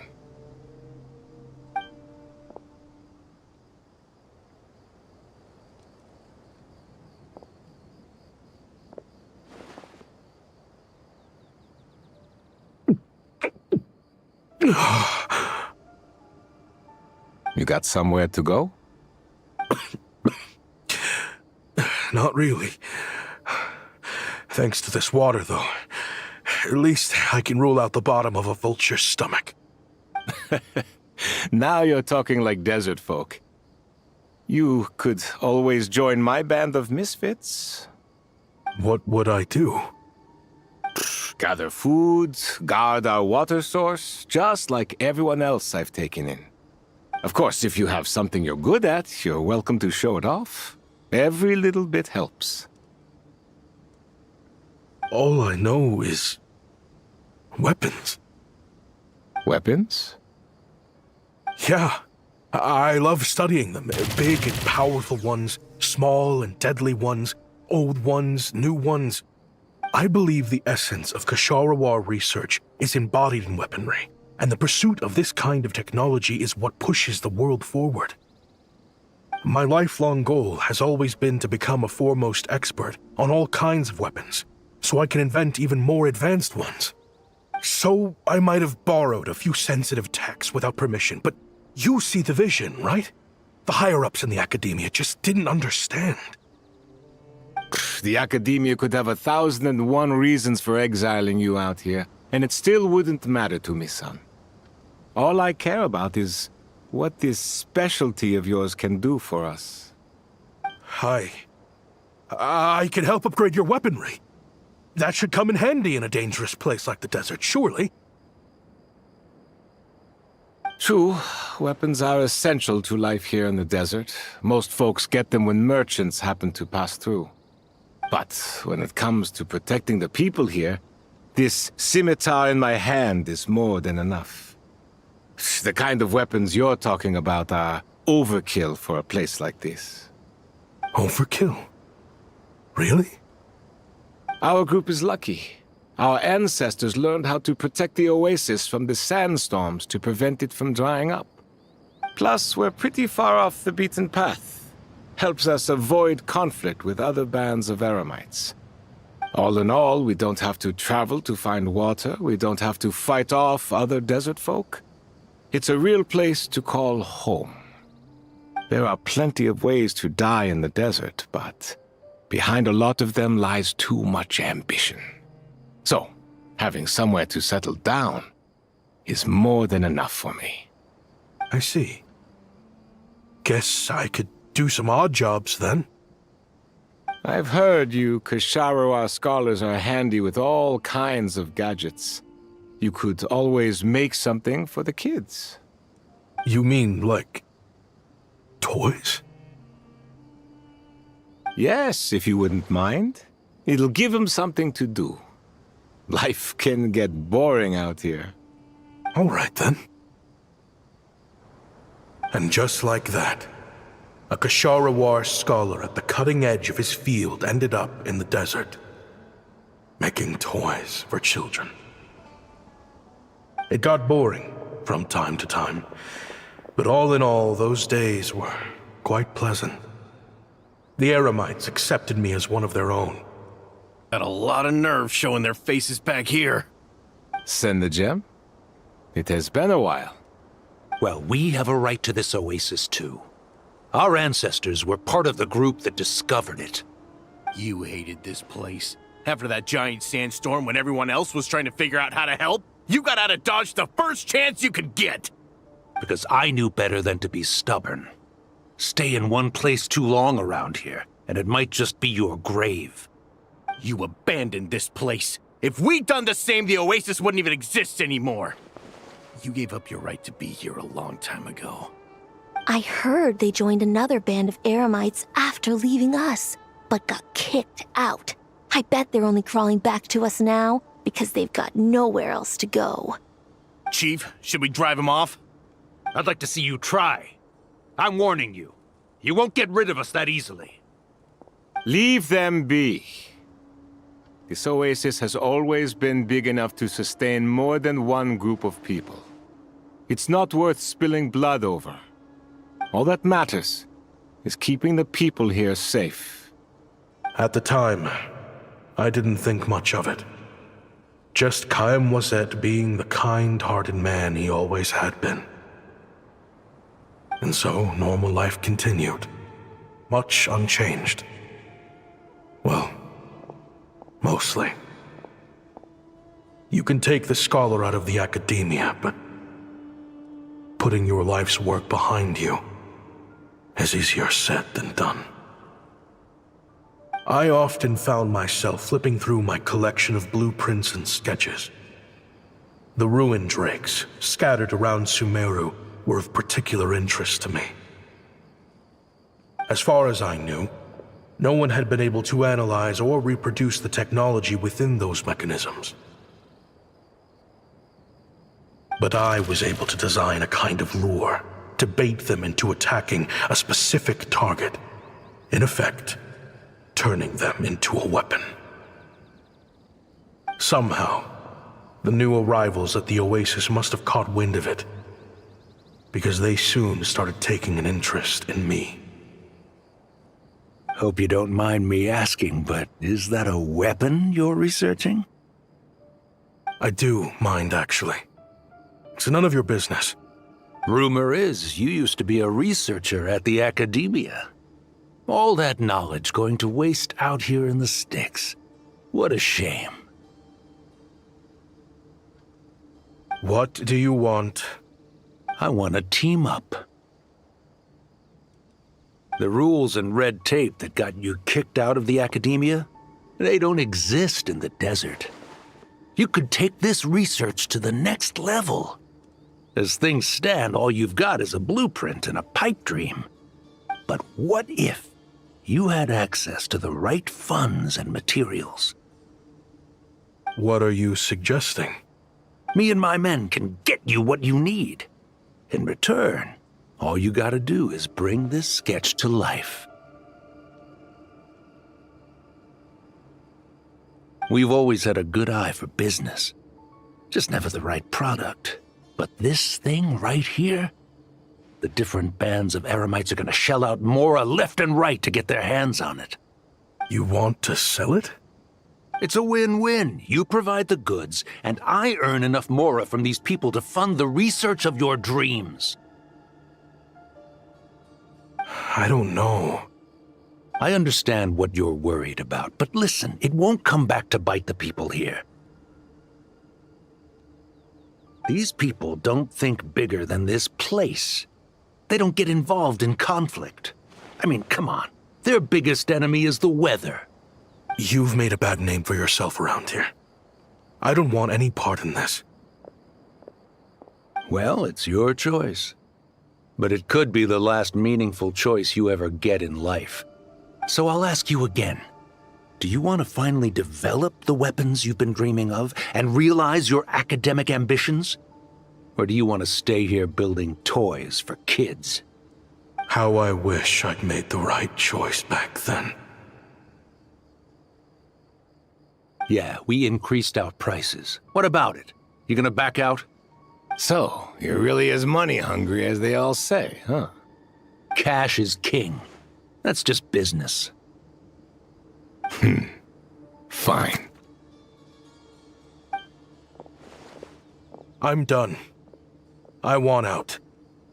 What are you talking about? We're making bank here. I know what the weapons have been used for, and I refuse to be an accomplice to all this any longer. An accomplice? Listen, that's got nothing to do with us. People would be at each other's throats with or without our weapons. So they die to a machine instead of a scimitar. What difference does it make? Can't you sell more than just weapons? Surely this can't be all the Eremites are interested in buying.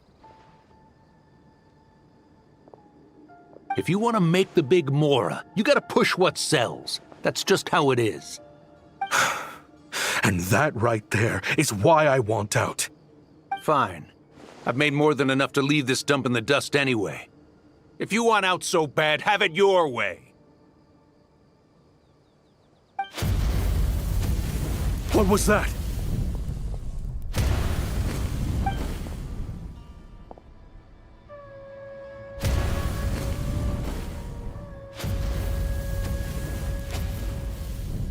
No.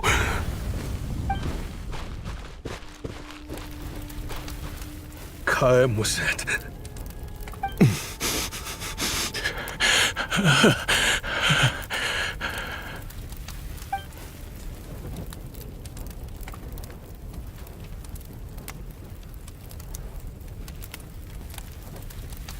How did this happen? You won't find a tribe in this desert without enemies. People have tried to steal water from this oasis in the past, but Kaem Wazet drove them off. Guess his enemies have been holding a grudge this whole time. You sold weapons to his enemies. But he took you in when you had nowhere to turn. You owe him your life. Why would you do this? It was the perfect excuse to drive up the price, that's why.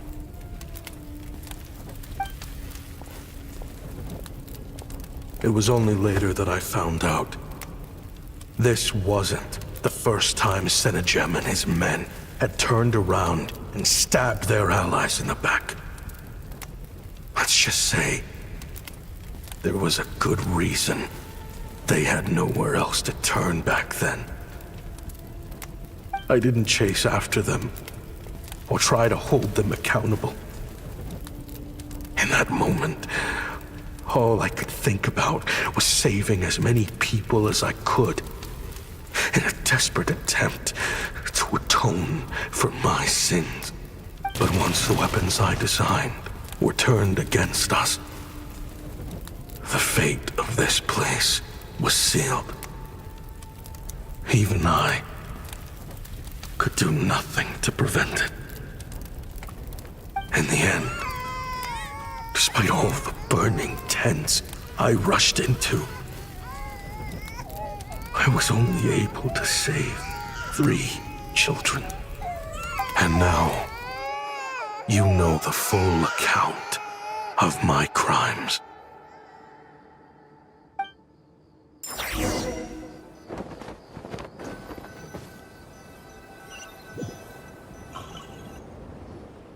I've been raising them ever since, while attempting to hunt down the men who made them orphans in the first place. This confession is for the kids to read, too. So, I hope you'll pass it along to them. They deserve to know the full truth of what happened. I know I'm in no position to make requests, but please, help them find loving parents to take them in. Above all else, they deserve a true family. Back then, I failed to see this through to the end. But I won't make that mistake again. Jeez. If this is true... He's after the same target as us. And he's out for revenge. He even lured us to Notcry to help him get it. I think I know what he's planning to do with those ballistas now.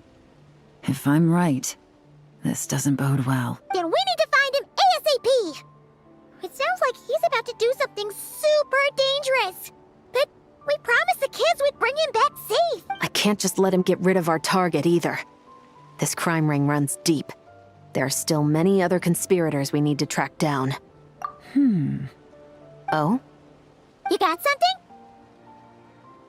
He knew we'd be out of the picture investigating this place. I think he decided to spring the trap that we set up. Oh, snap. He's not working for them. So our original plan could have worked all along. The meeting will be happening any time now. Quick, we need to head to the rendezvous point.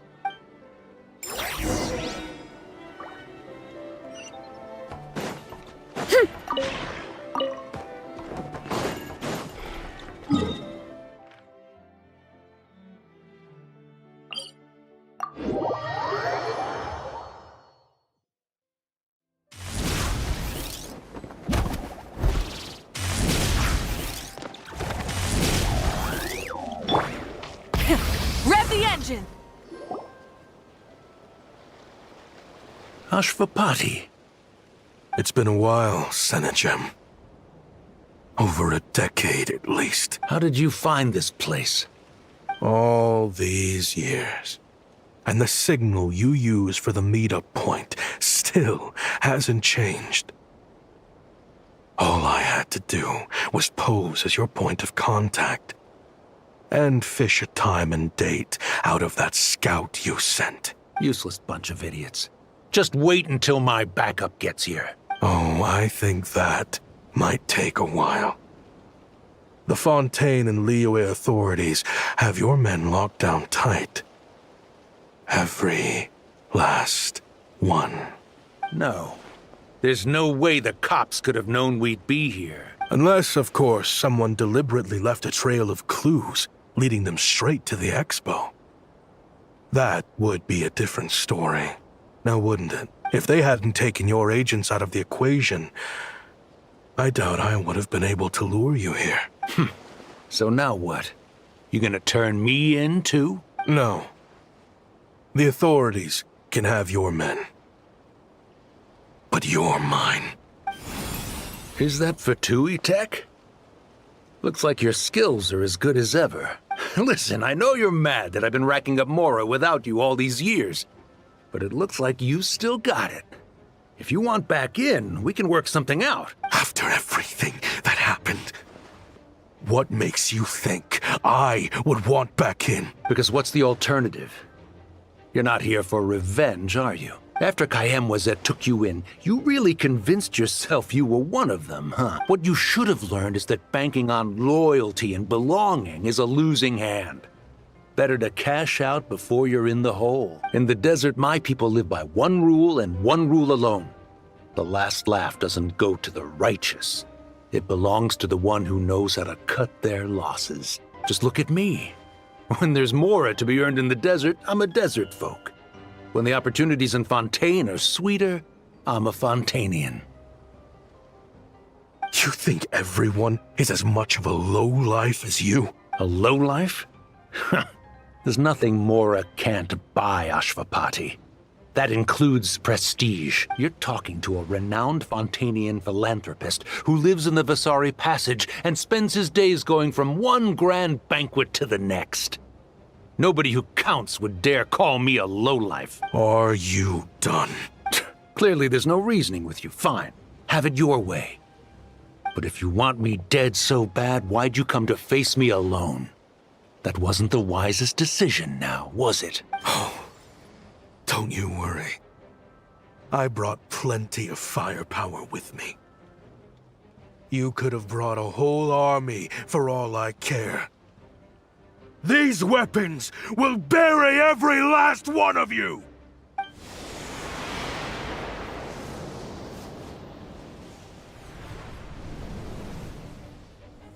What the? Are you crazy? If that thing fires, you're not getting out of here alive either. Yes, that's the plan. It's high time both of us paid the price for our sins! He's lost his mind. Get him! Start breaking his bones until he removes this barrier! Hold it right there, all of you! Otherwise, I've got enough firepower to go around, too. The Maison Gardiennage! You got here sooner than I expected.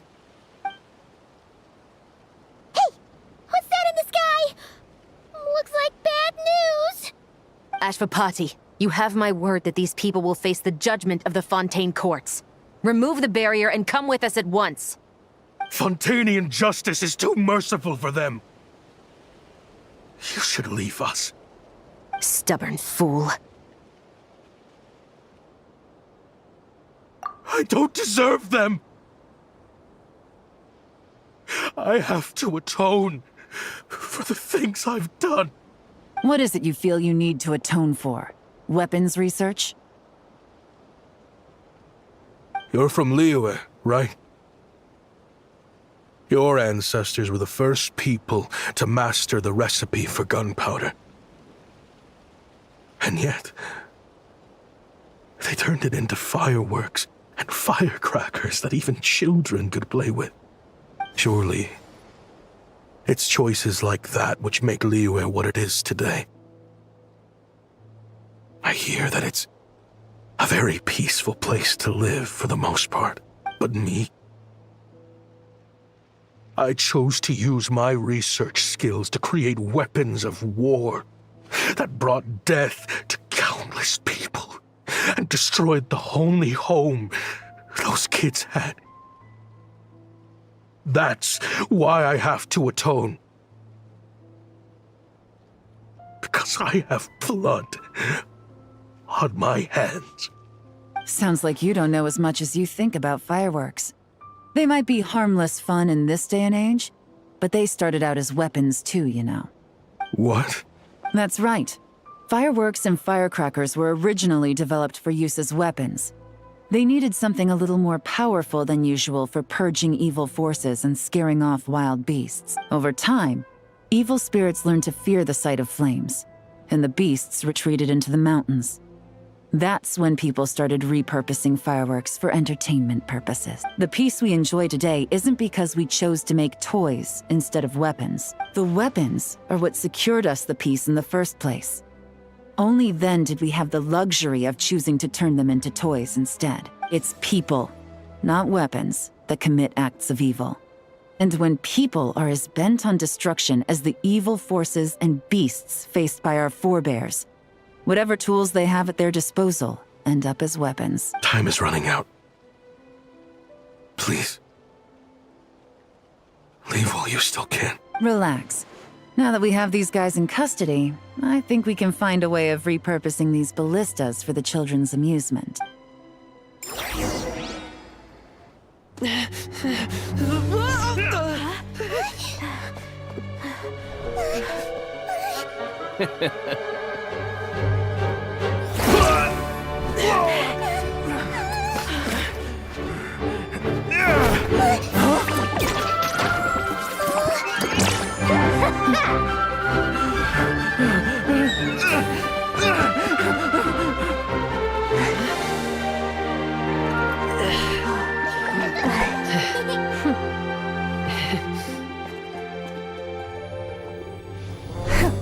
I knew they were looking for trouble, but they messed with the wrong manager.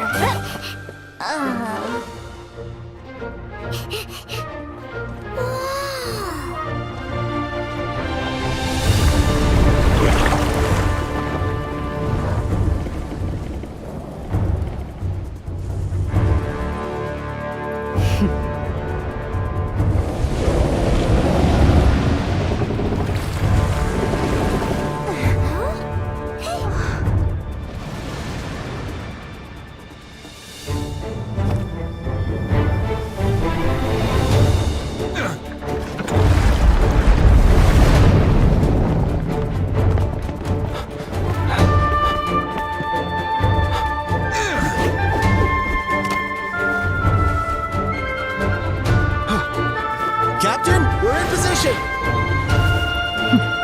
Prepare to intersect! On my signal!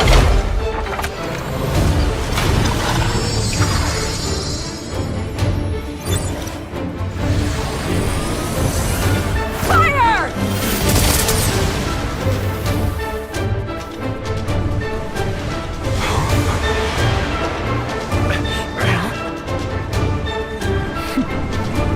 But how?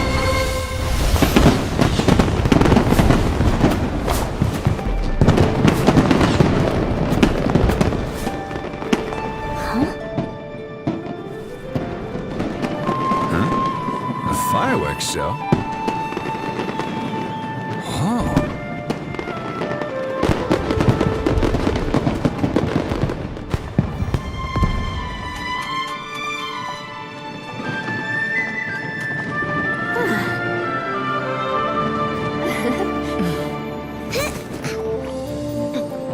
Recording mode on. Has this always been part of the show?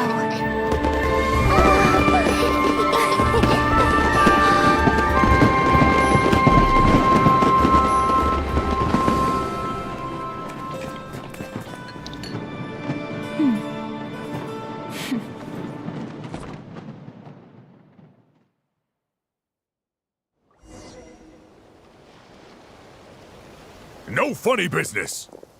I never imagined the Guizhong ballista could be used for something so beautiful. If you'll agree to come with us and answer some questions, it would be a big help to our investigation. Of course. You'll have my full cooperation. I know I'm guilty. Just not sure of the precise crime at this point. Honestly, me neither. I'm sure a case like yours would have Fontaine's top legal experts scratching their heads. As for these arms dealers, though, I can confidently say that none of them will be getting away with this.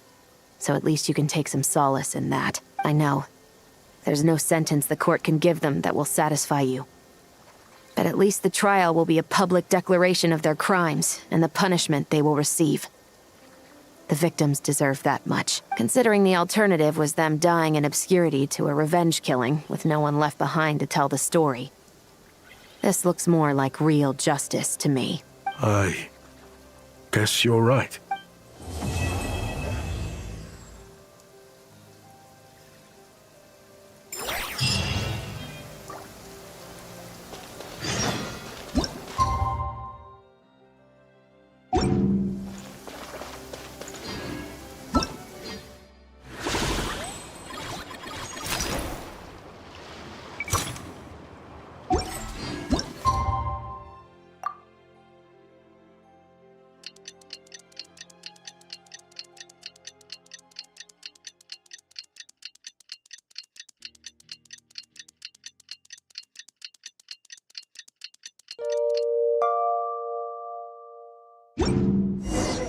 What do you think they did with Ashvapati in the end?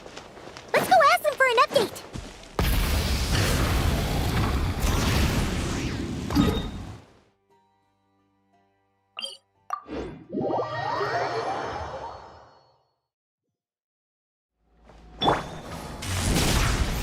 Time to roll!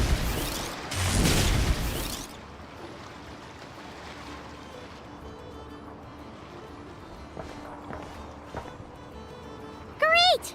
Everyone's in one place! Now that we are on the other side of this incident, I suggest we put any remaining questions to rest here and now. The Voynich Guild won't be responsible for any disputes remaining after this meeting. Understood. Well, there's been no serious harm to me or any of my compatriots. And with the arms dealing operation closed down, I've achieved my strategic objective. I'm happy to let the Fontaine authorities process the culprits from here on. I appreciate your flexibility. I'll need all of them in my custody to proceed with the case files. As for you...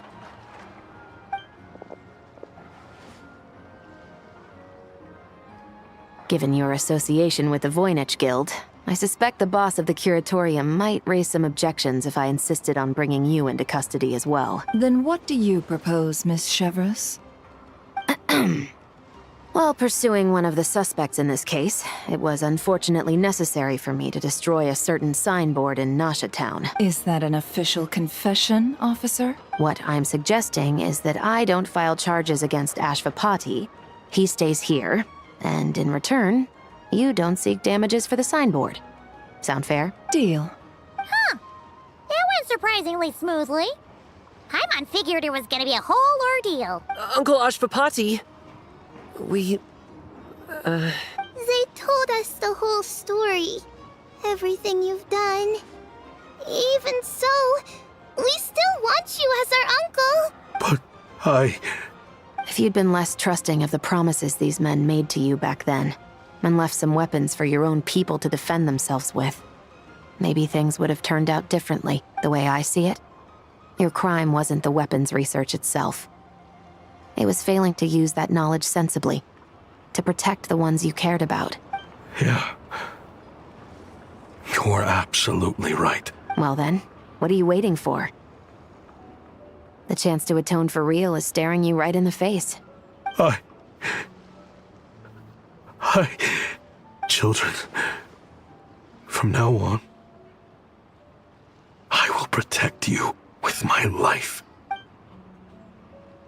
Traveler, Yelan, on behalf of the Fontaine authorities, it has been a pleasure working with you both. I wish you all the best. I have plenty of other business to attend to, so it's probably about time I got going as well. See ya. Looks like you're a free man. I guess, but even if they won't arrest me, I still have a lot to answer for. I joined the Voynich Guild with my own agenda and nearly ruined their reputation. Are you really gonna let me get away with that? After you joined us, it didn't take me long to find out that you'd lied about nearly everything. Everything except your desert origins. That turned out to be true. I actually consider the desert my home too. So I was interested to learn who the real Ashvapati was. Thanks to the Traveler, I now know the full story. And my, what a story it is. Granted, the final chapter caused us a fair amount of trouble. But hey, sometimes that's the price you pay for a good ending. Are you serious? I mean, obviously I can't let you stay in the guild. Not after all the rules you broke. I completely understand. I'd recommend that you take these kids back to the desert. Why? The desert has been plagued by seemingly endless conflict since as far back as I can remember. But your story offers a glimpse of a different way of life. Maybe there really is hope for peace in the desert. The Sumeru of today is a different world than what it once was. With Lesser Lord Kusanali at the helm, who knows where the possibilities end? Maybe you could rebuild the home these kids once knew. I'm flattered, really. But that was a lifetime ago. I'm sure the sandstorms will have buried any last trace of that oasis by now. Sure, we could put up a few tents and call it a settlement. But what then? It would be a brutally harsh existence. There's no way around it. Where there's Mora, there's always a way. Hello, my dear customer. Why don't you discuss your needs with me? If you can dream it, you can buy it. So Mora is the answer, huh? All right. Say I wanted to buy a hometown for these children. You telling me I can buy that from you? Don't take her so literally. She's just doing her sales pitch. Sure can. Huh? Ta-da! I present to you one magical gemstone created by none other than the renowned mage Alice herself. Simply plant it in the ground and a spring will instantly start growing. Before long, you'll have yourself a fully fledged oasis. And the best part is, it's designed to work flawlessly, even in the most arid and sandiest of deserts. What the? Huh. Looks genuine to me. Goodness. They always say you can find everything at the Not Cry Trade Expo. Turns out it's more than just marketing hyperbole. Still, surely a treasure like this must cost the world. As much as I'd love to buy it, I don't think I'm the kind of clientele you're looking for. Actually, this could be your lucky day. The mage who tasked me with selling this insisted on setting the price herself, and she priced it as whatever keeps the kids happy. Needless to say, I could have found far more lucrative options. But alas, none of them would be worth breaking a promise to a mage over. Whatever keeps the kids happy? So what is that in Mora? Good question. I got it! How about I charge you whatever you three kids earned at the expo? Then you can say you bought back your hometown through nothing but your own hard work. I think that would keep the kids very happy indeed. Wouldn't you agree? Deal! Hooray! Well, this was a strange turn of events. I think it's safe to say that this was one of the more memorable trade expos.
Is it just Paimon, or do you smell something yummy too?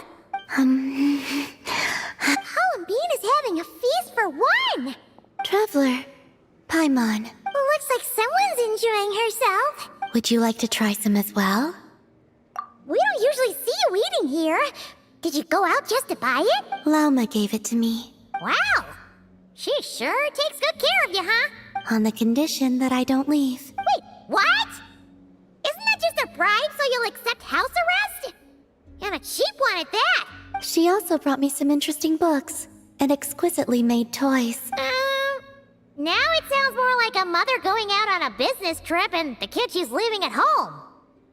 She just told me not to go out for the time being, and to be especially sure to avoid the Frost Moon Scions. I asked the animals who came to deliver my meals, but Lauma had instructed them to remain silent, and so they did.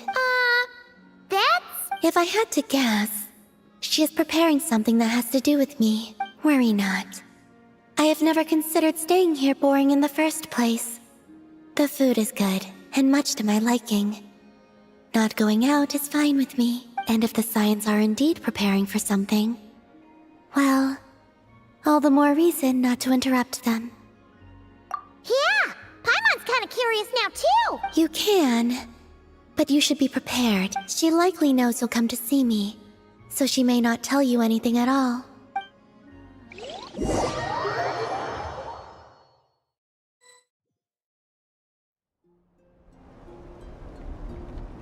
You wanna renovate the statue of Kutor? Precisely so. No longer is she the wingless Kutar, who could only gaze at the moon beyond the skies in solitude. We witnessed her unfurling her wings, and know she has regained the freedom to live. As such, it is only right that the statue too be restored. That does sound like a good idea. That I have. I spoke to them of the moon goddess's sacrifice, and her return, and of how we stood against the force that pollutes this world with the guidance of that gentle light. Everyone was delighted to hear of her return, so I took the opportunity to convey Columbina's thoughts to them, that she wants to see us as family, and would like us to do the same for her. The Lady Moon Goddess. Would we not be overstepping by regarding her as family? I believe that this is what Columbina genuinely wishes for. I can't believe the Lady Moon Chanter referred to our moon goddess by her first name. Perhaps you may all yet recall the words I spoke not long ago. The road shall be paved with truth, and we shall pave it ourselves. I will not ask all of you to make the same choice as I, but I do have words I would like to share with you this day. If we wish to invite the moonlight in to stay, we must first open doors that once were tightly shut. That is what happened. Considering the situation over the past few days, things seem to have gone better than I thought they might have. Lady Lauma, a new batch of stone has arrived at the warehouse. Understood. I'll be right over. Could you keep what I said, including what you've seen, a secret from Columbina? At least for now. I'd like this to be a surprise. Paimon knows you mean well, but seriously? You sure do love your surprises. You and your moon goddess. Hey, Lauma, about Paimon's hush money. Paimon meant to say, we don't happen to have any spare Feast of the Moon servings today, do we? That we do. Come, let me prepare some for you. Oh, and one more thing.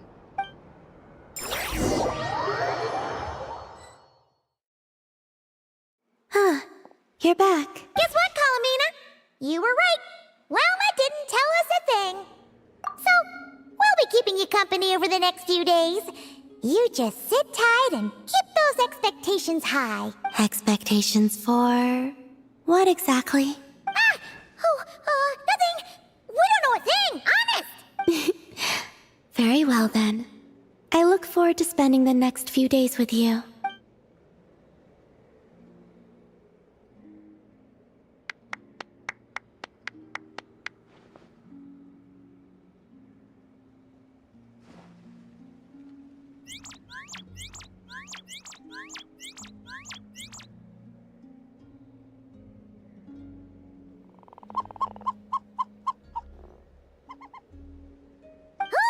Here comes our food!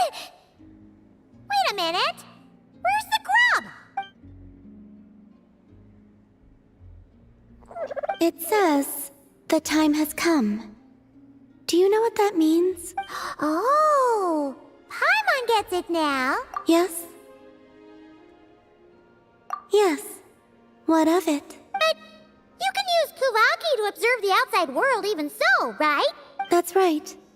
If anything, I sense things more clearly this way. Then, could we ask you to deliberately not sense any changes outside for the time being? So that this can be a pleasant surprise? Sounds like you've already guessed what this is about. All right. I see. In that case, would you take my hand?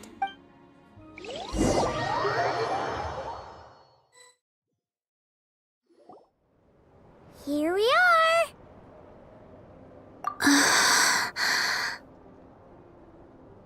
She really did open her eyes!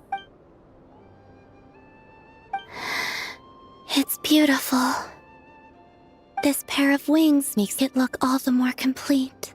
This is a gift we Frost Moon Scions would like to give you, Columbina, to celebrate our goddess who can now fly free, whose fingers can at last touch the place she calls home. The me from before would only be reminded of the confusion I felt upon being born, whenever I looked upon this statue. But now, what I feel is the warmth of a home. Perhaps, like this statue, I have chosen to stay here, even though I now have wings. Thank you all. We do have another gift prepared, but you'll have to walk with me a bit farther. Huh? There's another surprise? My fellow Scions and I have organized a simple welcome banquet in the forest. From now on, this will be your home as well, Columbina. Whenever you grow homesick, please feel free to remain here and enjoy our hospitality, meager though it may be. Sure. I will. Let's go then. It is my hope that every night may be as wonderful as that moon prayer night. Welcome home, Columbina.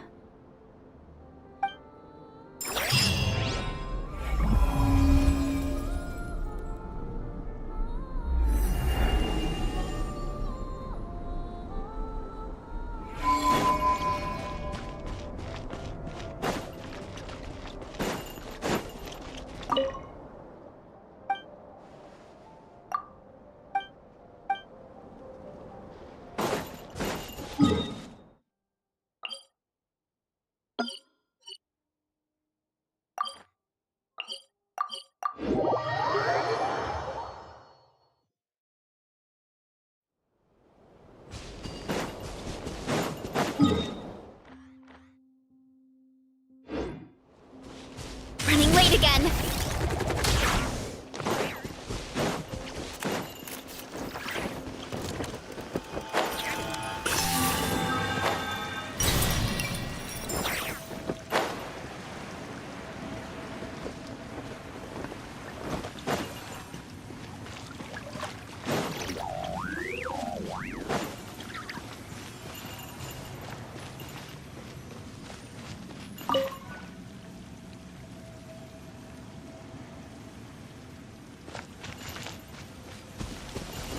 Building my mage's lodge was quite a rewarding experience. But as everyone knows, any mage worth her salt owns more than one garden. It's time to pick a new location, I think. There is actually a very simple reason for it. If I only ever built one home, I might have to wait forever before someone stumbles in by mistake. Not that I'm looking to build a bustling tourism hotspot or anything, but it would be a little embarrassing if no one ever visited at all. It'd be a bit like spending days preparing for an extravagant birthday banquet, only for no one to show up on the day. And that is why I must expand my territory. A mage's power and might must be witnessed by the outside world, if only once in a while.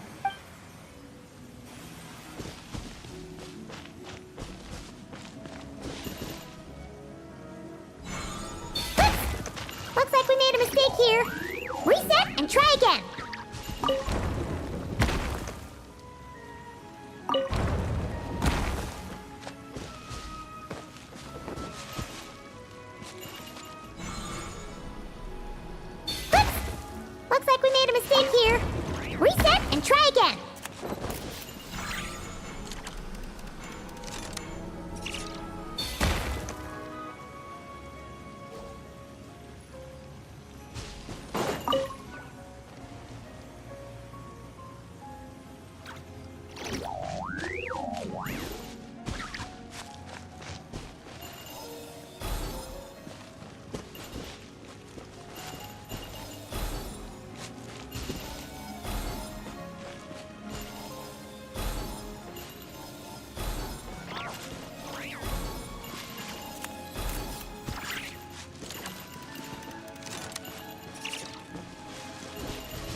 Fine, try again.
try again.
Looks like we made a mistake here. Reset and try again. Looks like we made a mistake here. Reset and try again.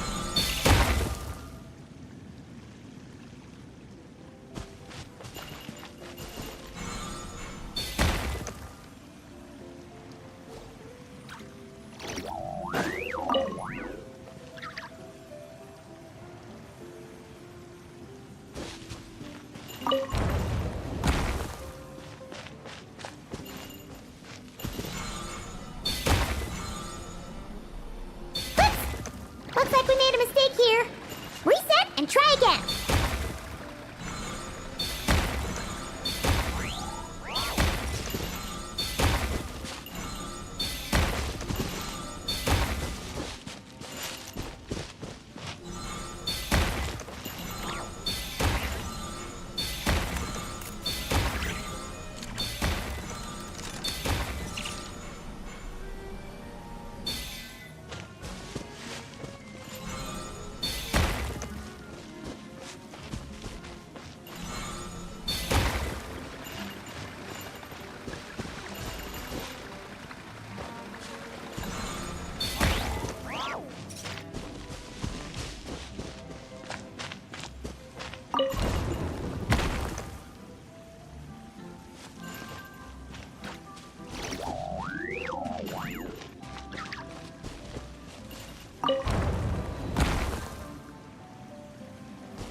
Looks like we made a mistake here.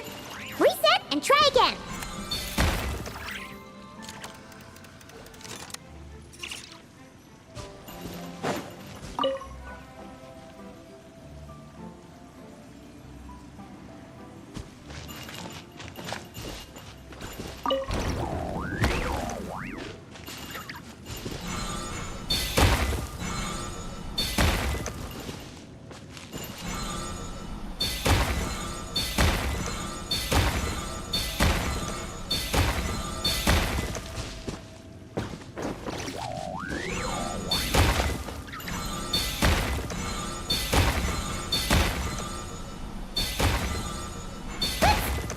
Looks like we made a mistake here.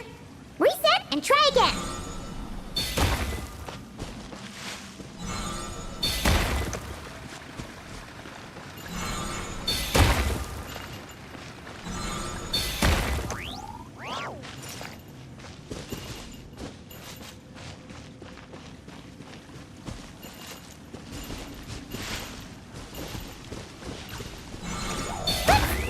Looks like we made a mistake here. Reset and try again.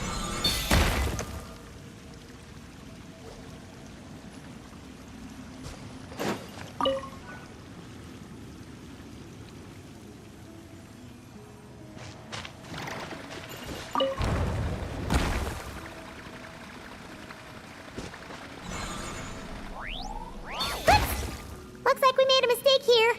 Reset and try again. Looks like we made a mistake here. Reset and try again.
and try again.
Looks like we made a mistake here. Reset and try again. Looks like we made a mistake here. Reset and try again.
Building my mage's lodge was quite a rewarding experience.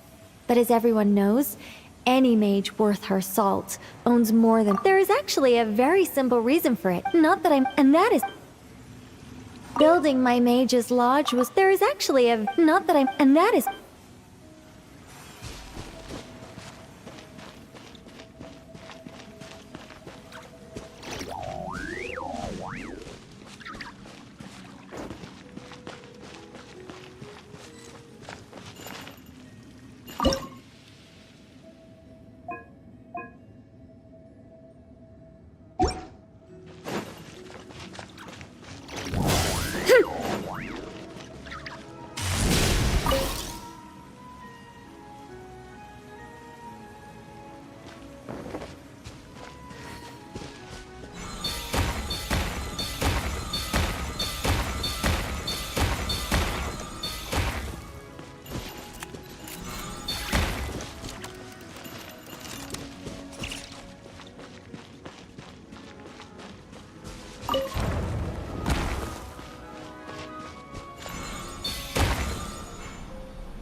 Looks like we made a mistake here. Reset and try again.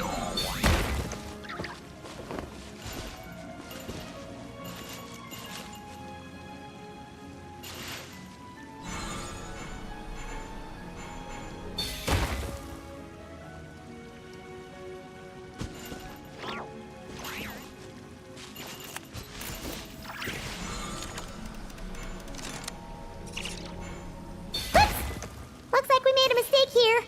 Reset and try again.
Looks like we made a mistake here. Reset and try again.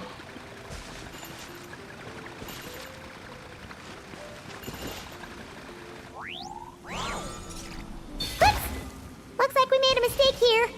Reset and try again.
Looks like we made a mistake here.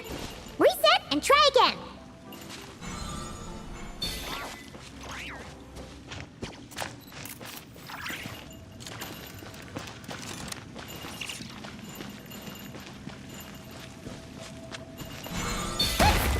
Looks like we made a mistake here. Reset and try again.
Building my mage's lodge was quite a rewarding experience. There is actually not that and that is.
Get back on track! Running late again! Ha!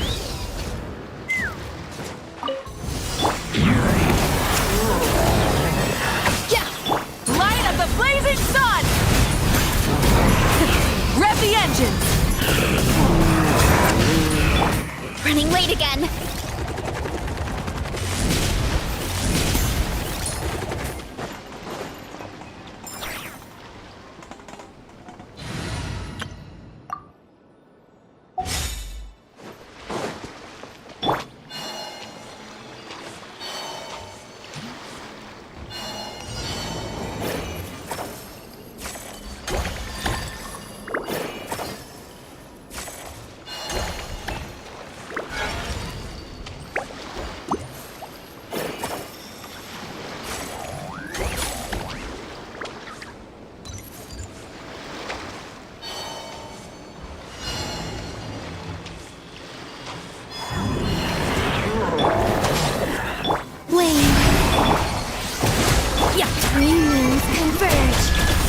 Close your eyes. Observe. To dust. Close your eyes. Get with me! I'll settle this! Surprise baptism! Be silent. Observe. To dust. Be silent. Do you fear the dark?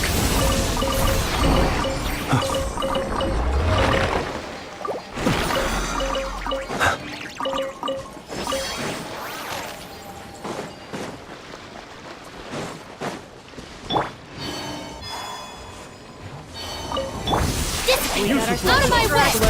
Flame, a moonlit night for all. Yeah, just say it, the animal. Close your eyes. To dust. Observe. Night falls.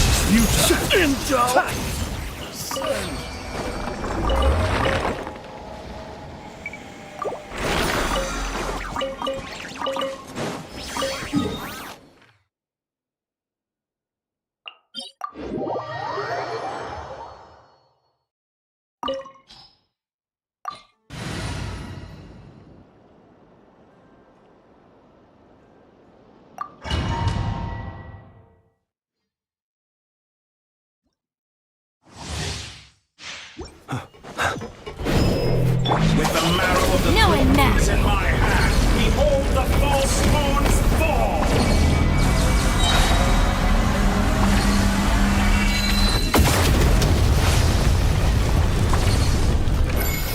Lightning our bond is strong! Green moons converge. You cannot West face wind, me! carry me! The night cometh. pathetic. Close your eyes. Observe. That's more like it. Some results of battle. Close your eyes. Good. Keep it up. I'm still collecting data.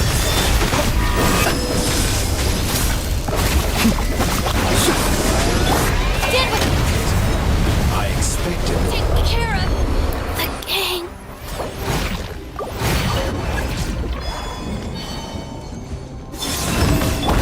This should be fun! Close your eyes. Observe. Do you fear the dark?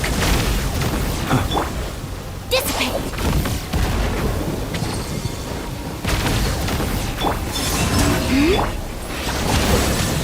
Be silent. Close your eyes. Night falls. Be silent. Night falls. Excellent. You cannot face me. The bond is strong. Blades of cold resolve. Surprise baptism. Close your eyes. Observe. Do you fear the dark?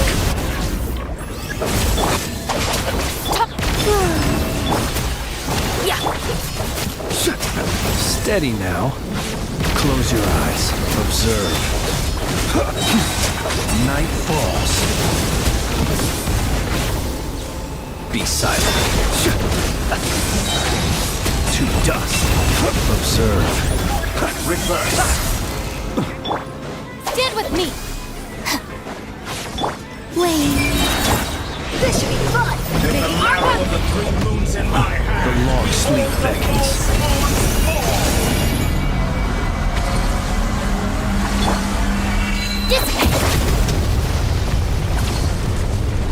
Blades of cold resolve. Out of my way. Let's stir things up.